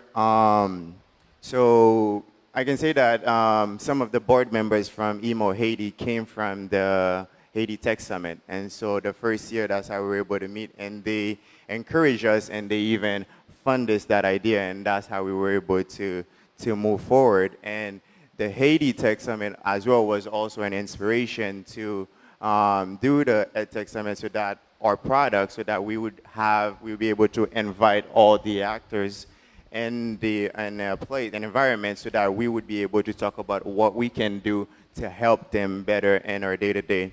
But aside from that, I think you have incubators who are providing environment for you to be able to build a product from an idea and have the proper mentors in order to ensure that you're successful.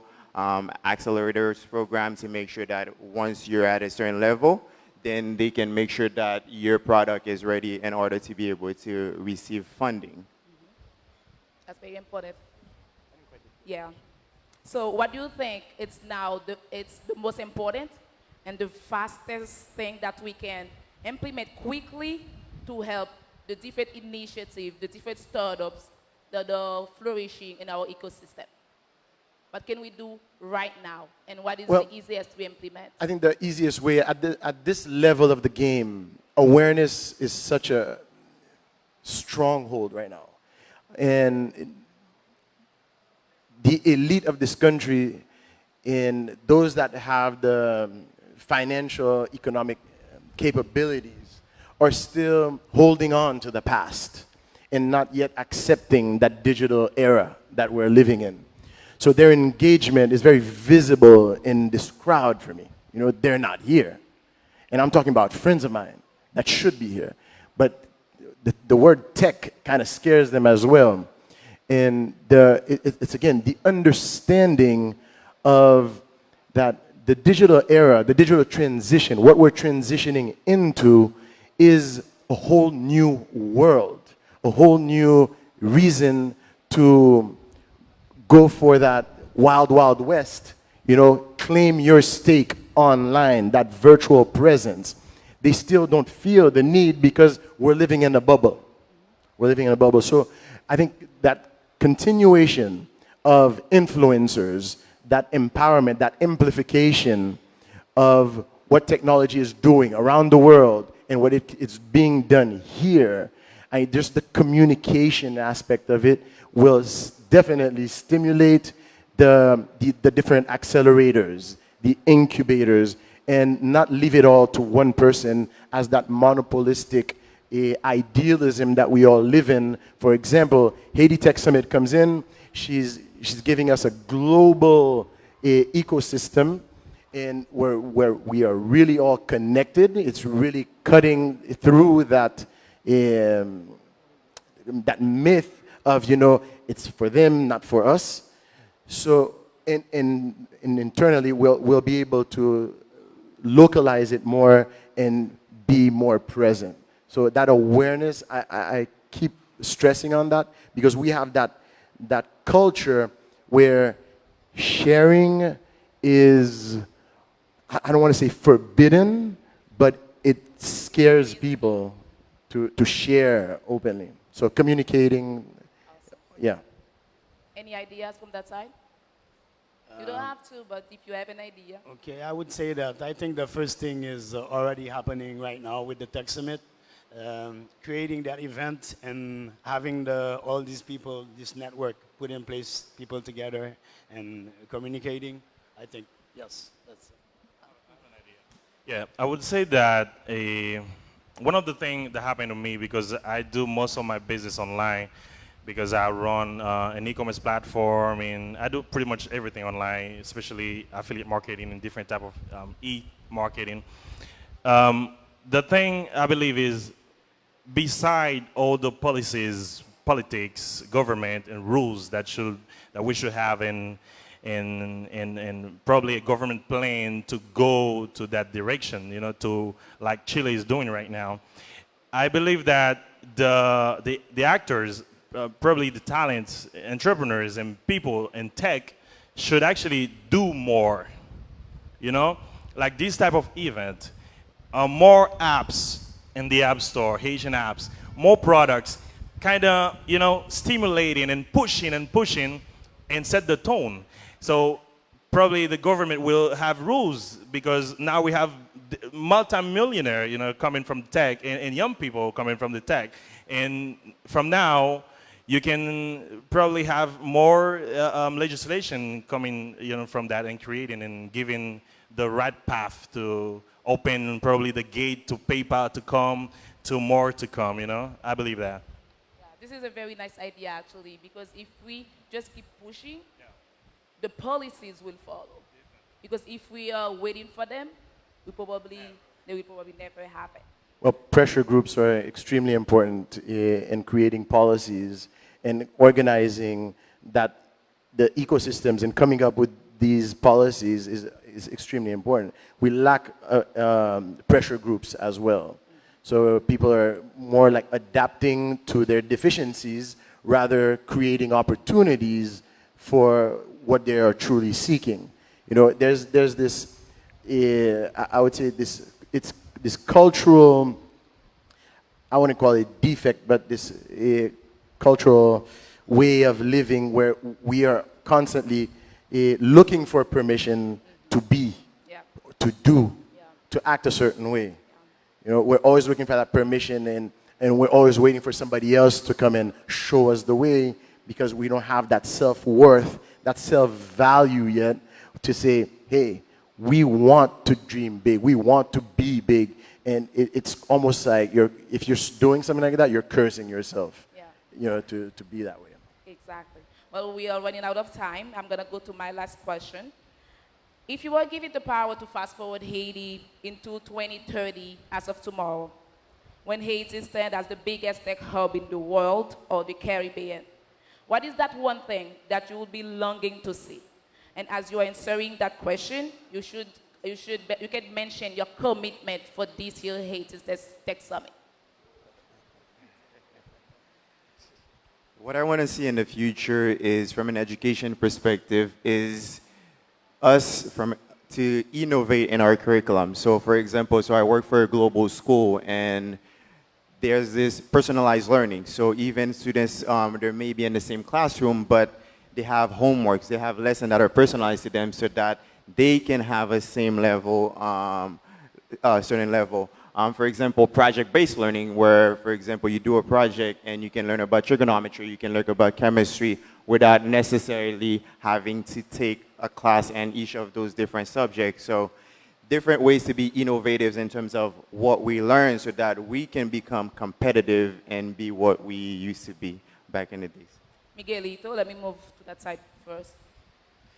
I, That's one thing. Yeah, I can, the one thing, I cannot share what he said, but one of the things that my vision in this game is to see, probably by 2030, to see Haiti become the new India in the Caribbean.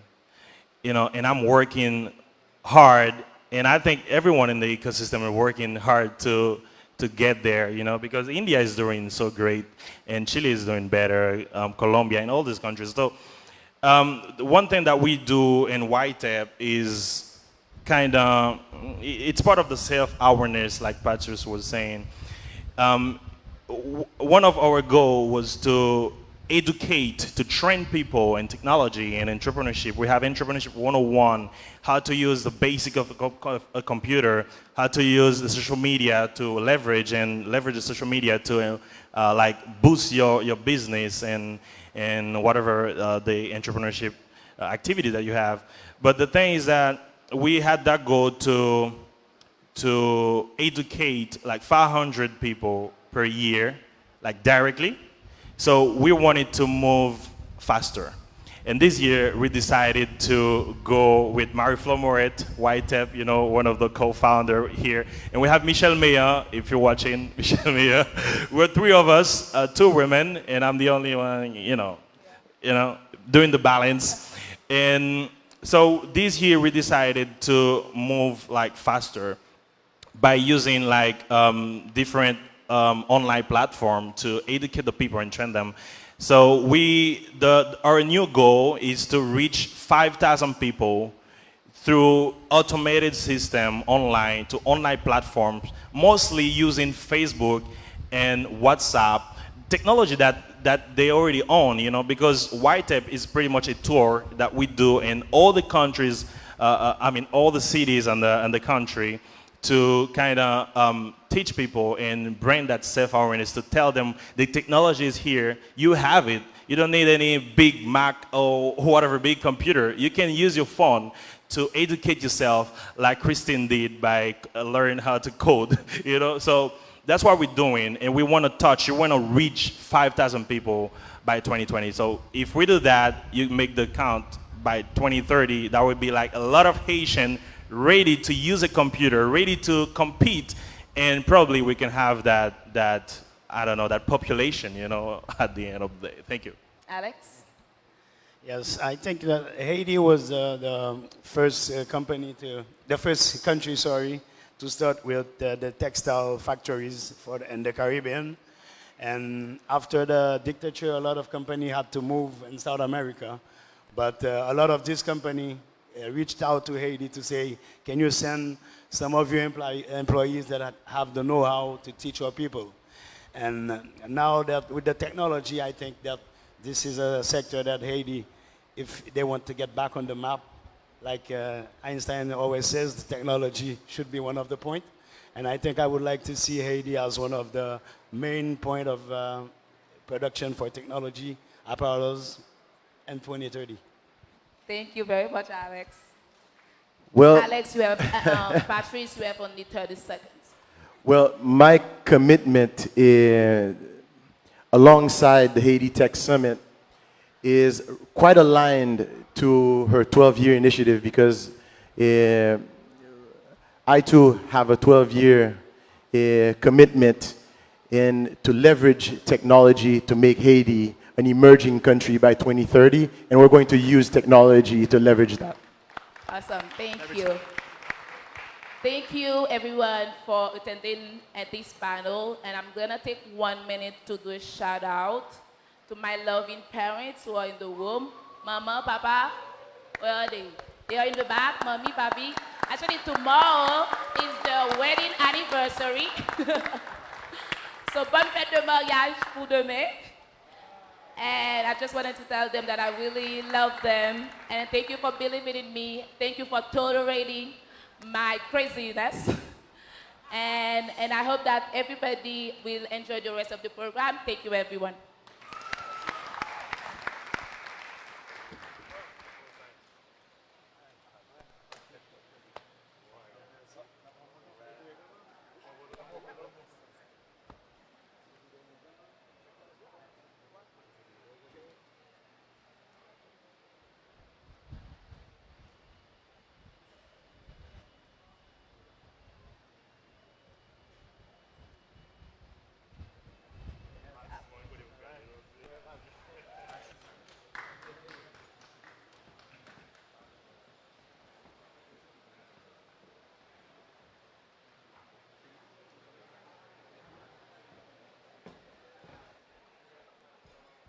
All right, another round of applause. Awesome perspectives, and it was very diverse. So I won't take too much time. I want to introduce a dynamic lady. Where's my Dartmouth people in the house? Woo! This is probably the first year that my alma mater is here. Dartmouth, we're considered the farthest Ivy League up north, but we hold the fort. And I'm so proud to introduce this woman, this wonderful lady that I actually watched blossom because she was a year after me when we started at Dartmouth. I watched her grow and be such a dynamic influencer on campus to doing her career in Google that not only think Google can handle your shine right now, right? And so please give me a warm welcome to welcome Darea Green from Google to the stage. Please give her a warm welcome.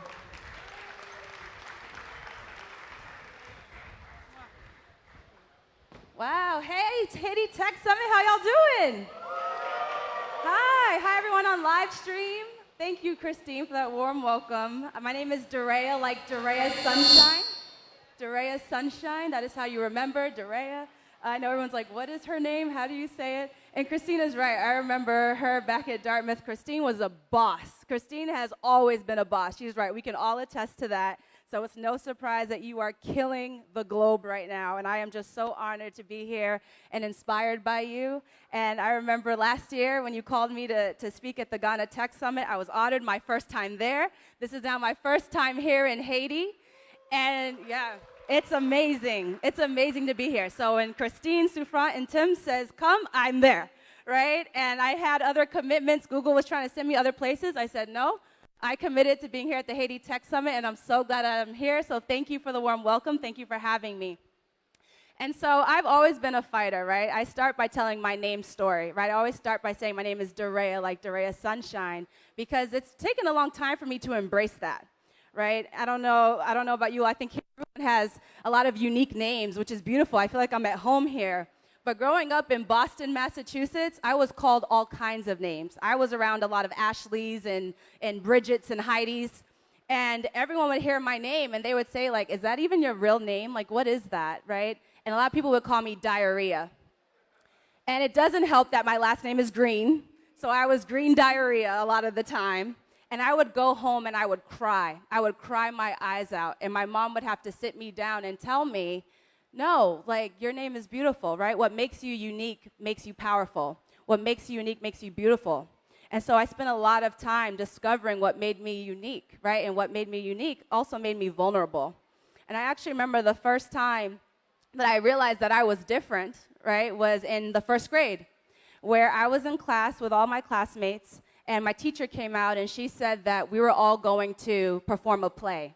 And I was very excited because at a very young age, I've always been into acting and dancing, and I love the performing arts, right? Both my parents are musicians. My dad's one of the lead singers for Carlos Santana. And so I always knew that that's what I wanted to do. So I was very excited that this was a play that we were going to perform in. And the play was about a royal family, and there was one character in the play that was not a part of the royal family, and it was a gypsy woman. And everyone in the room pointed at me when it came time to cast for the gypsy. And they said, well, Darea should be the gypsy because she's the only one in the room who has dark skin.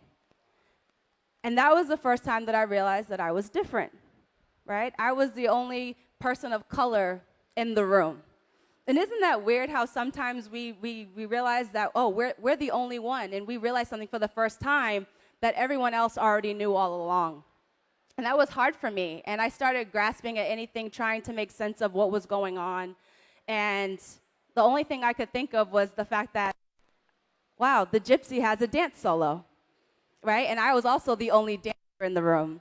And so I was really excited to be able to perform in front of my classmates in this play. And that's what got me through that moment where I felt like I was otherized, where all the fingers came pointing at me and I felt like I was the only one.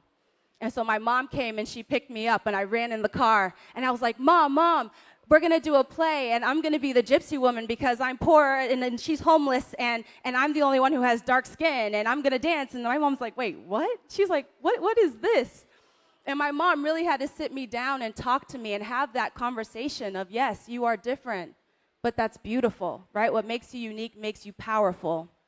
And so going through all of my life, I kept that gypsy with me. Right? That gypsy has brought me through a lot of hard times in my life, right? With my parents' divorce and not knowing what I wanted to do and ultimately wanting to be an obstetrician and just clawing at anything to decide who I am, like who am I, right? And I don't let my work define who I am, right? I don't care about titles like Christine was saying. I care about who I am, what's my value, what am I contributing to the world? And so I went through all of high school dancing and acting, and I ended up at Dartmouth where I met Christine and a lot of other amazing people here, and it was phenomenal. I had the greatest time there. And I ended up majoring in biochemistry because I thought I was going to deliver babies and be pre-med and just trying to figure out what it was that I wanted to do. I'm like, they make money, right? And I ended up going to hospitals and shadowing doctors, and it was great. But every time I would leave the NICU, I would be crying. I was bawling my eyes out because I would see so many sick babies. And I was like, this isn't for me either. And I remember Google coming to Dartmouth, and they hosted an orientation and talked about an internship program they were having. And I was like, okay, yeah, that sounds cool. I'll try that, right? And I went, and I loved it, right? I ended up at Google and had a great time. They converted me full time. And I went through a rotational program. And I was like, this just doesn't feel right? I'm a performer. I've always had an entrepreneurial spirit. So the idea of being in a 9-to-5 never really sat well with me.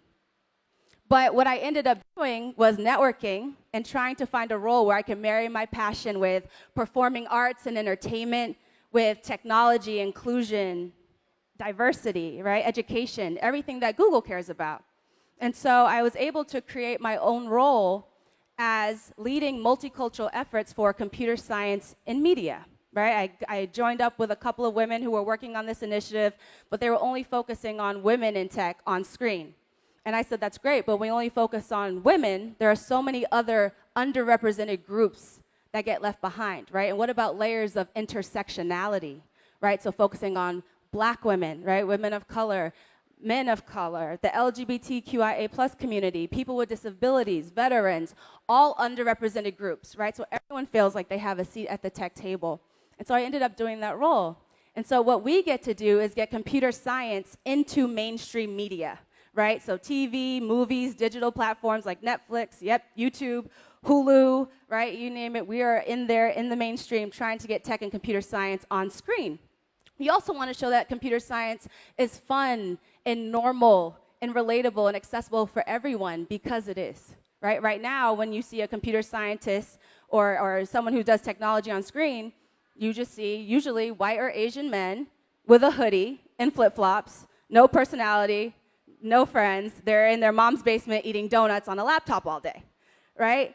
And that image is fine, right? We don't want to get rid of that image. There's a reason why we have stereotypes, right? But what that ultimately does is push people away or feel like they don't belong, right? That they don't also have a seat.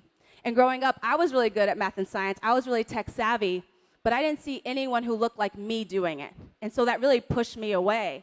And I was like, that's not for me, right? Like, I'm cool. I'm not a nerd, right? Now I embrace being a nerd. I love it. I'm like, if you're smart, that's amazing.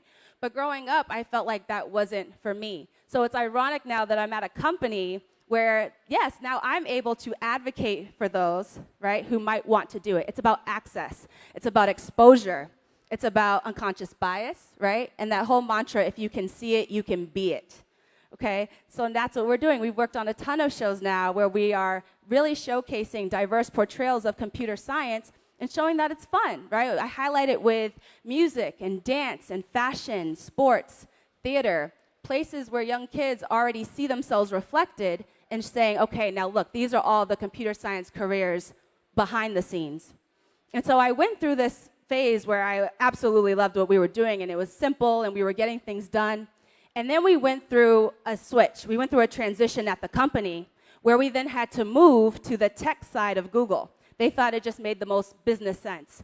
So we went over to the tech side, and it was all straight, cis, white male engineers at the top who were amazing, but they didn't get our strategy. They didn't understand why we were working in Hollywood, why we were working with celebrities, why we were combining computer science and tech with music and fashion and dance. They're like, what is this? Why are you doing this work?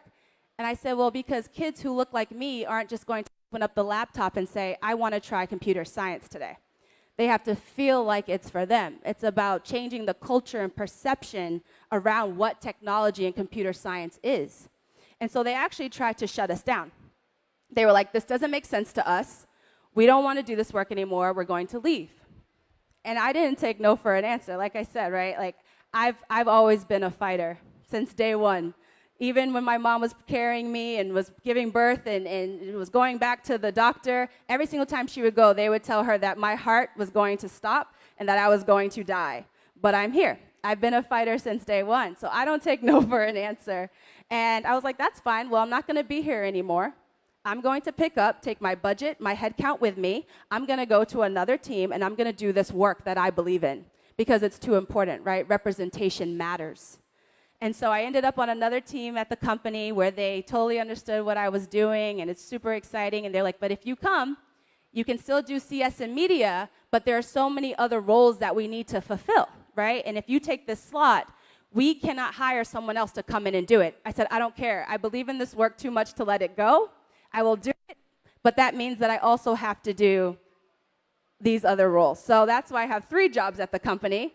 I lead all of our global strategic partnerships, and I lead our digital coaches program, in addition to leading this computer science and media work. So we are out in the community helping young entrepreneurs, small, medium business owners of color, women, anyone who's a part of the underrepresented group, teaching them how to build their skills online and thrive online using all of Google's products, tools, and resources.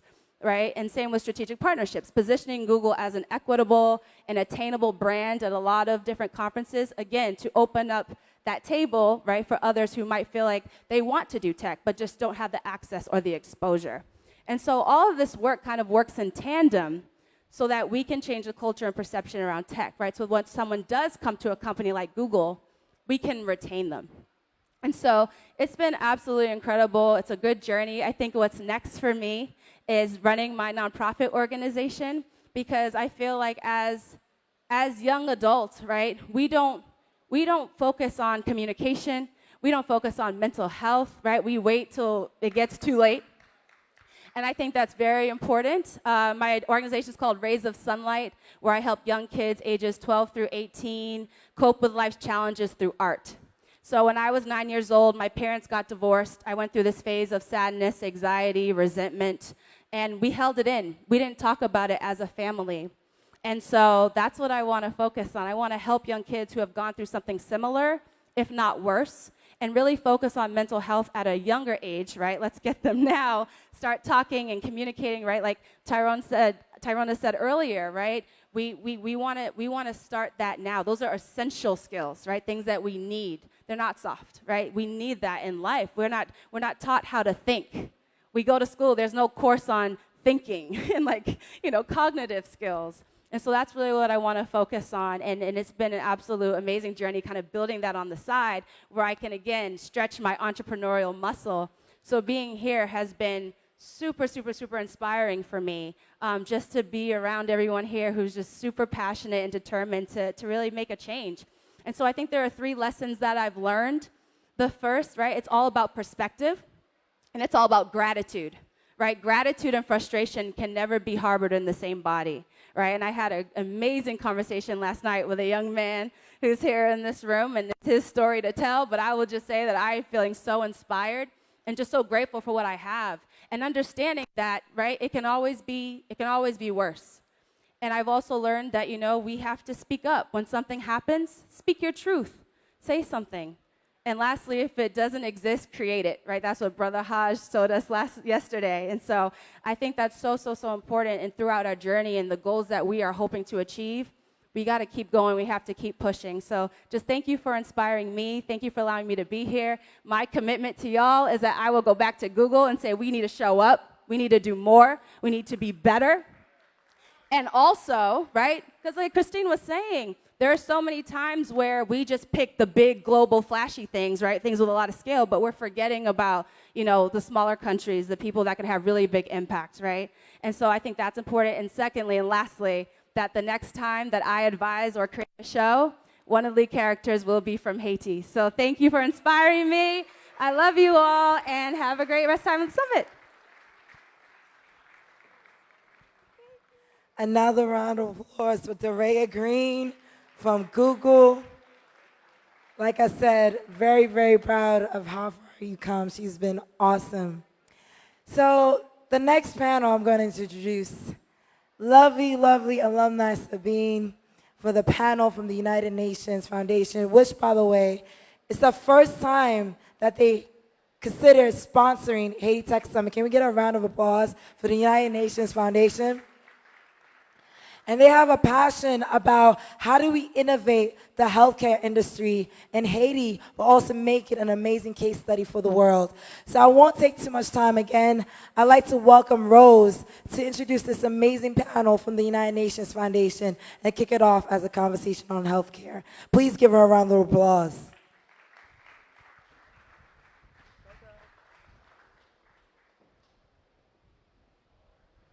Good morning, everyone. Bonjour. Sac passe.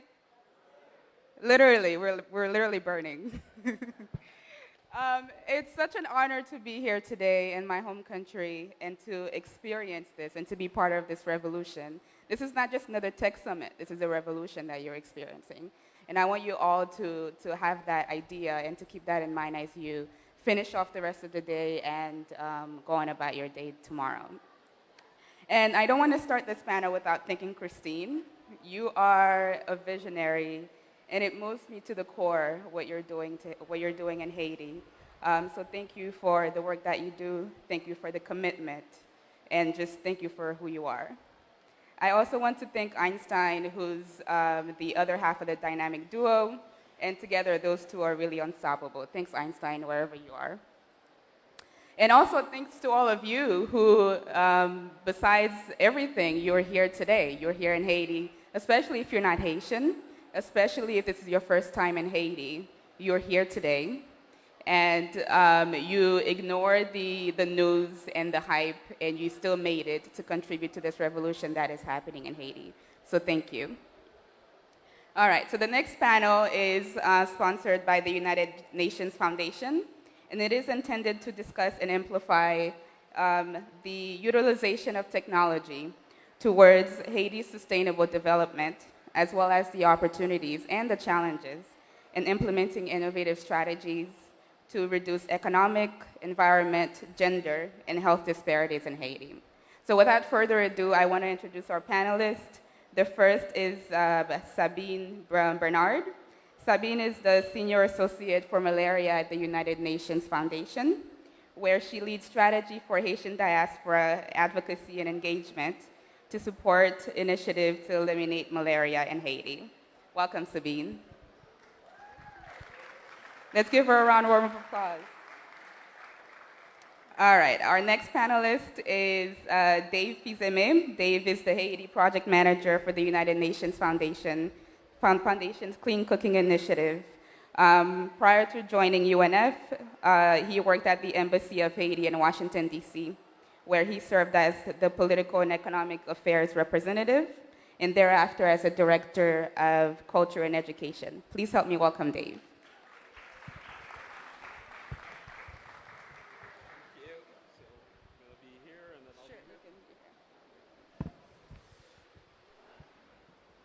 All right, so why don't you guys start off by telling me a little bit more about the work that you do, who you are, and how you got to this point. You can start off, Sabine. Okay. Hello, everyone. My name is Sabine Bernard. I am the Senior Associate for Malaria at the United Nations Foundation. I currently work to support high-level policy advocacy for malaria elimination in Haiti. As some may not be aware, the Haitian government has made it their goal to eliminate malaria within the next upcoming years. So we basically support a consortium of partners from the Center for Disease Control to the World Health Organization, and as well liaising with the actual Haitian government through the Ministries of Health to support this fascinating initiative to eliminate malaria. Wonderful. What about you, Dave? All right, so I'm the Haiti project manager for the UN Foundation's Clean Cooking Alliance initiative. And the alliance was established in 2010 to really try to move the 3 billion people all around the world who use polluting open fires and inefficient cook stoves for cooking to get them to use cleaner and more efficient cooking alternatives. This is a global issue in that you have about 25% of black carbon emission around the world is actually produced from the burning of solid fuels in households. So it's a global issue and also an important issue in Haiti in that you have 78% of energy consumption is met by wood consumption in Haiti. And you have 90% of the population that either exclusively or partially uses wood or wood charcoal for cooking in Haiti. So it's a major issue globally and also in Haiti. And the UN Foundation's Clean Cooking Alliance is working to resolve that issue. Okay. Many people are familiar with the United Nations. Pretty much almost everyone is familiar with the United Nations. But could you tell us a little bit specifically about the United Nations Foundation and what that is? So the United Nations Foundation was established in 1998, and it was done so when Ted Turner, the founder of CNN and TBS, so one of the major media moguls that we have in the United States, wanted to make a $1 billion contribution to support the work of the United Nations. And so as a private citizen, the UN told him that he couldn't contribute that much money as a person to pay the US's arrears. And so Kofi Annan, the Secretary General at the time, decided to channel Ted Turner's generosity into establishing the UN Foundation as a US 501c3 nonprofit that works to support the work of the UN. Okay, wonderful. And we understand that each of you supports different initiatives within the United Nations Foundation seeking to contribute to Haiti's sustainable development. Can you each share a little bit about the scope of your work and the interconnectedness of that to technology? Sure, I guess I can share from the malaria-related work that I support. As I mentioned, we support basic advocacy for policies that are effective for malaria in Haiti to ensure that the disease actually gets eliminated. So that is a range of different things, whether it's being a liaison with high-level donors or even Haitian diaspora engagement as well. One of the things that requires for malaria to actually be eliminated is a range of different interventions. And technology has a very large role to play in that, whether it's making sure that you have the right technology in place to effectively monitor how fast the disease is spreading or the, disease surveillance. Technology has a very, very strong role to play. So what we decided to do in terms of advocating for malaria elimination is partner with private sector partners. And one of our main partners that we're actually exhibiting with for this summit is CERTAB. And CERTAB was generous enough to come onto this partnership and provide the community health workers that we are also currently supporting to the CDC with tablets to be able to test, treat, and track malaria and be able to, have the health system make more stronger informed decisions based on real life data. So in terms of the Clean Cooking Alliance, we're just getting ready to launch a 4-year initiative here in Haiti. We've worked globally in a number of different countries, including Guatemala, Ghana, Kenya, China, Bangladesh, India. And so we're really hoping to use the lessons learned from our work in other countries and launching this initiative that we're about to launch in Haiti. And we're going to be implementing our project under 3 pillars. The first one is to increase the sales of cleaner and more efficient cooking solutions here in Haiti, especially amongst businesses that integrate women into their supply chains. The second pillar is to increase the use of those cleaner and more efficient cooking solutions among Haitian households, again, especially amongst women. And third is to grow an enabling environment for the growth of the cook stoves and fuels market here in Haiti. And in terms of the interconnectedness with technology, so regarding the increased sales of cleaner and more efficient cook stoves and fuels, one of the key components of our work will be a platform through which will enable members of the diaspora, who again, as everyone knows, the diaspora sends over $3 billion to Haiti every year, which constitutes about a third of the country's GDP. So the diaspora actually enables the country to survive and has a great influence among their family members in Haiti. And so through this platform that we're going to develop, we're going to enable members of the diaspora to be able to purchase these products for their family members and to have them delivered to their households here in Haiti. Another technological aspect of the project is that we have 2 computer software models that our partners at the Stockholm Environment Institute and also at the National Autonomous University of Mexico will be deploying here in Haiti, and that government officials and other stakeholders will have the opportunity to use. The first is the modeling fuel wood sustainability scenarios model called MOFIS, developed at the National Autonomous University of Mexico. And this software will actually enable government stakeholders to really have a better understanding of the harvesting of fuel wood here in Haiti for charcoal. And using the data from the MOFIS, we'll also be able to use that information for the second model, which is the long-term energy alternatives planning model, the LEAP model developed at the Stockholm Environment Institute. And this software model would enable the government to really determine energy policy for the country using different scenarios of supply and demand dynamics to know that if this much quantity of wood is continued to be harvested for energy consumption, what the needs or what the scenarios are going to be 10 years, 15 years, 20 years, 30 years down the road. Okay, wonderful. And it's very easy to see what the environmental impacts of the traditional cooking that most Haitian households partake in right now. But what are some of the other negative impacts that this initiative is looking to solve? Yeah. So clean cooking is a cross-cutting issue, and that it has negative climate and environment, as you just mentioned, but also economic, gender, and health. In terms of the economic impact, the fact that you have folks who use inefficient cook stoves, they take more time to cook than necessary, so particularly women. So this is time that women could normally use for income generating activities or for their education, etc. So this is more time that they dedicate to cooking than they should.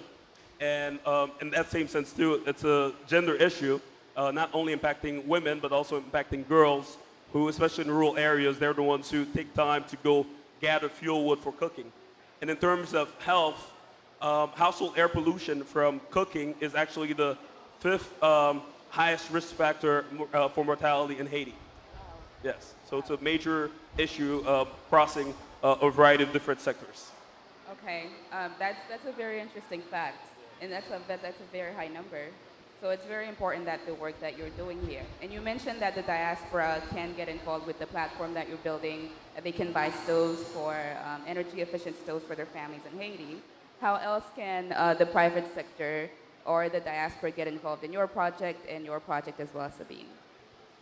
Yeah, I think, it's very important when we're talking about incorporating the private sector and the Haitian diaspora and the private sector within the Haitian diaspora, making sure that we really detail what their ask is, because a lot of times it's like, we need funding, we need investments, but, the diaspora has such a large capacity to be integrated into initiatives like this.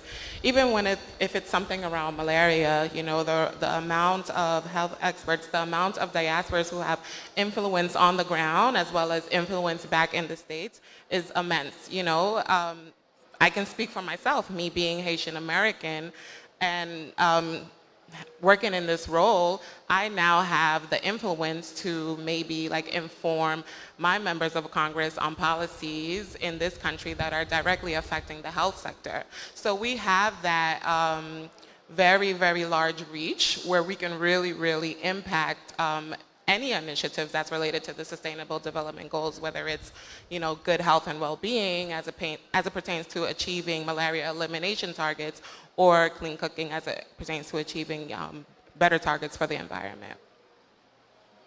So again, as I mentioned, the economic contribution of the diaspora is extremely important. So through the platform, we're going to provide them with the opportunity to purchase these cleaner and more efficient cookstoves and fuels. But the other important component is the general influence, aside from the monetary influence that the diaspora has. One of the biggest challenges that we face at the Clean Cooking Alliance is to get households to really change their traditional methods of cooking to cleaner and more efficient. Behavior change is one of the hardest things to do in any sector. Exactly. All right? And so with the diaspora living overseas outside of Haiti, they already use cleaner and more efficient solutions. And so you don't have to educate them about that. And now it's easier to get them to convince their family members to use these cleaner and more efficient alternatives. And also, one of the big components of our project will be a Haiti Clean Cooking Fund that we're going to be establishing for over $2 million. And that we're going to be having that fund to support cook stove and fuel enterprises in Haiti. And we already have some enterprises underground that are being either started or being run by members of the diaspora. So they're already involved, and through this fund, we hope to be able to support them and to partner with them and growing the market for cook stoves and fuels in Haiti. Wonderful, wonderful. Can you guys hear me?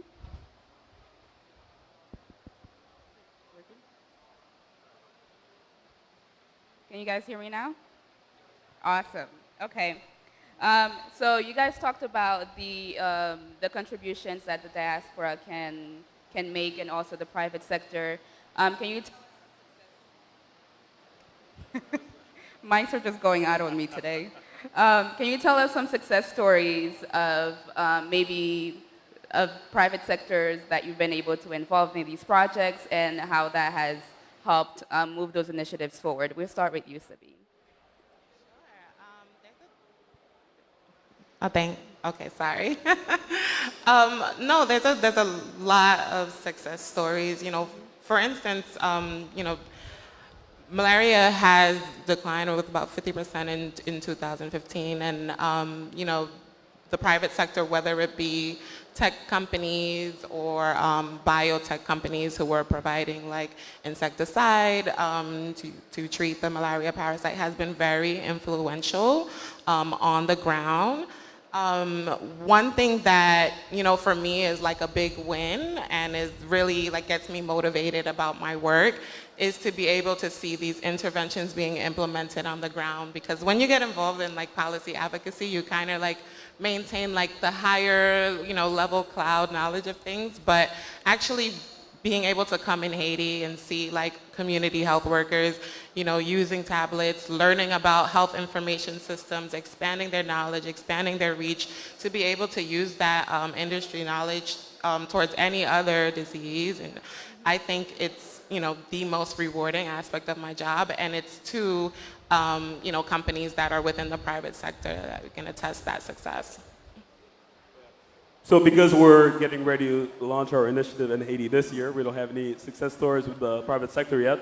But I can say again, since the Clean Cooking Alliance works globally, that we've had some amazing success stories. For example, in Kenya. Kenya, we've been able to support so many enterprises that are working in the sector, including Cocoa Network, that provides LPG stoves and also fuel to families in Kenya. And we also partnered with one of the most popular television and radio stations in Kenya, and we had a cooking show on Kenyan television and radio, and it was one of the most popular shows in Kenya as a way to get people to really change their cooking habits to using more efficient and cooking solutions. So again, we're hoping to replicate those successes and those lessons learned from working with private sector and other partners in other countries as we began launching our initiative in Haiti this year. I think that's wonderful because there's no other more powerful source than media to get people to change their habits and to change their mind and to move this initiative forward. And so Sabine mentioned what the most rewarding part of her job is. What is the most rewarding part of your job? Well, as someone who's worked in Haiti and on Haiti for virtually my whole career, it's great to be able to contribute to the country's sustainable development through this initiative. So it's really to be able to be in a position to work with the private sector and government institutions to provide them with financial and technical assistance and to build their capacities. Nothing more rewarding than that for me. Wonderful. And of course, we're in Haiti, so we have to have this conversation holistically and honestly. So I'm sure there are some challenges as well that you face in implementing these initiatives here in Haiti. So starting with you, Sabine, could you tell us a little bit about some of the challenges that you're facing and a way that you can see moving forward from those challenges, or if people in this room can contribute to that? That's an interesting question. I think, one of the main challenges is, kind of like why we're here is like the effort in trying to change the narrative of Haiti. So whatever initiative that you're going to support, it may not always be welcomed. If you're talking about, teaching community health workers who may not have, high school level education, how to use open source health information, disease surveillance systems, some people may look at you like you're crazy. But it still is an inspiration and motivation of me to go even harder, to make sure that the messaging gets out to the right audience, that challenges are really just opportunities. It's an opportunity to expand. It's an opportunity, to create more partnerships, to reach challenging targets. So I don't necessarily dwell on aspects of my job that are challenging. I instead think of what are some innovative solutions that can address this challenge, and for that challenge to affect other potential challenges and be inspiration to even other countries with similar issues. What about you, Dave? Before we got to the point where we're about to launch this project in Haiti this year, we began with a market assessment in 2016 to really get a lay of the land and to have all of our information regarding the cooking sector here in Haiti. And so from 2016 to 2018, we really worked towards developing an action plan so we can move forward with this project. And during that time, we've had a lot of government transition. And we really want to work with the Haitian government, Ministry of Environment, Ministry of Agriculture, Ministry of Health, to really make sure that this project is in alignment with the government's priorities.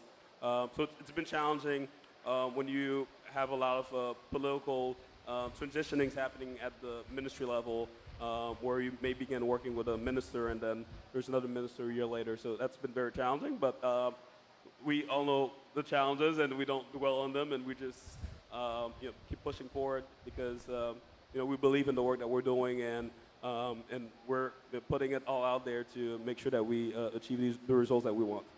Wonderful, wonderful. And thank you so much for your thoughts today and for sharing the work that you're doing.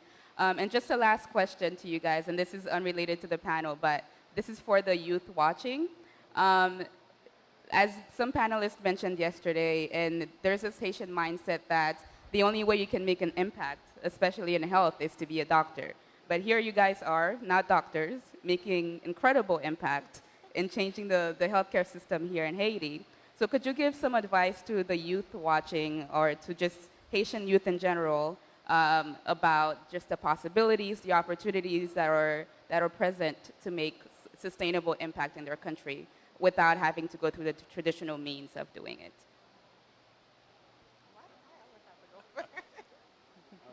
Um, that's actually a very good question, and it's something that we discussed at another conference that I was in Miami 2 weeks ago, Haiti Funders Conference. And it's extremely important because, I mean, I was born here and I went to school here. And as you mentioned, everyone just sees, you know, either doctor or lawyer. And I think someone mentioned yesterday. Or engineer, civil And it's engineer. only one type of engineer, civil engineer. No software engineer or anything else of that sort. But the fascinating thing is that from my promotion here in Haiti, everyone is doing well. Actually, one of my classmates is one of the organizers of the summit here. So we're proof that you don't need to go through those traditional paths to make a difference. I have a classmate, a former classmate who has a PhD in toxicology and risk assessment and is working is a scientist, lead scientist at the U.S. Environmental Protection Agency. Another one who's a software developer for Microsoft. And you know, it's all about sharing those stories, and so that the youth can really know that there are those different options. And I work closely with the youth through other initiatives that I'm involved in, and always try to, especially in my native neighborhood of Martissant, whenever I go back and doing different initiatives to try and connect them with these folks to share their experiences so that they know that there are other paths that they can follow. Wonderful. Any advice from you, Sabine? Sure. I'm not as long-winded as Dave, though. So in terms of advice, I guess I'll keep it simple. Having a strategic vision, being consistent, and being confident to know that you belong in any space. Take it up because you earn it. But you also need to be strategic with what you want, what type of goals you want to achieve, and be consistent with fighting through whatever barriers that you may face to get there. Wonderful. And I want to add to that, being who you are, because if you're who you are, if you're truly yourself, and you have the passion and the drive, there is nothing you can't accomplish. Look at Christine, for example. She's exactly who she is, and she has the drive and the passion, and look what she has been able to bring to Haiti. So thank you again to our panelists. Thank you so much.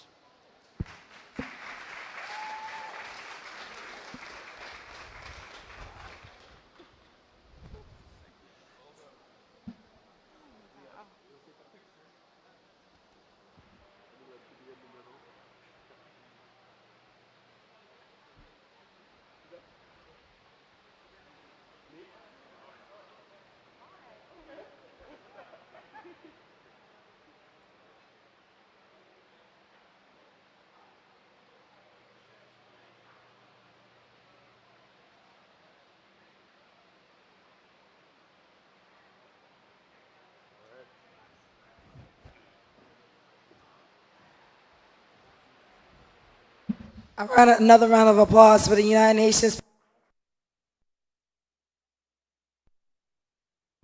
Mike, thank you.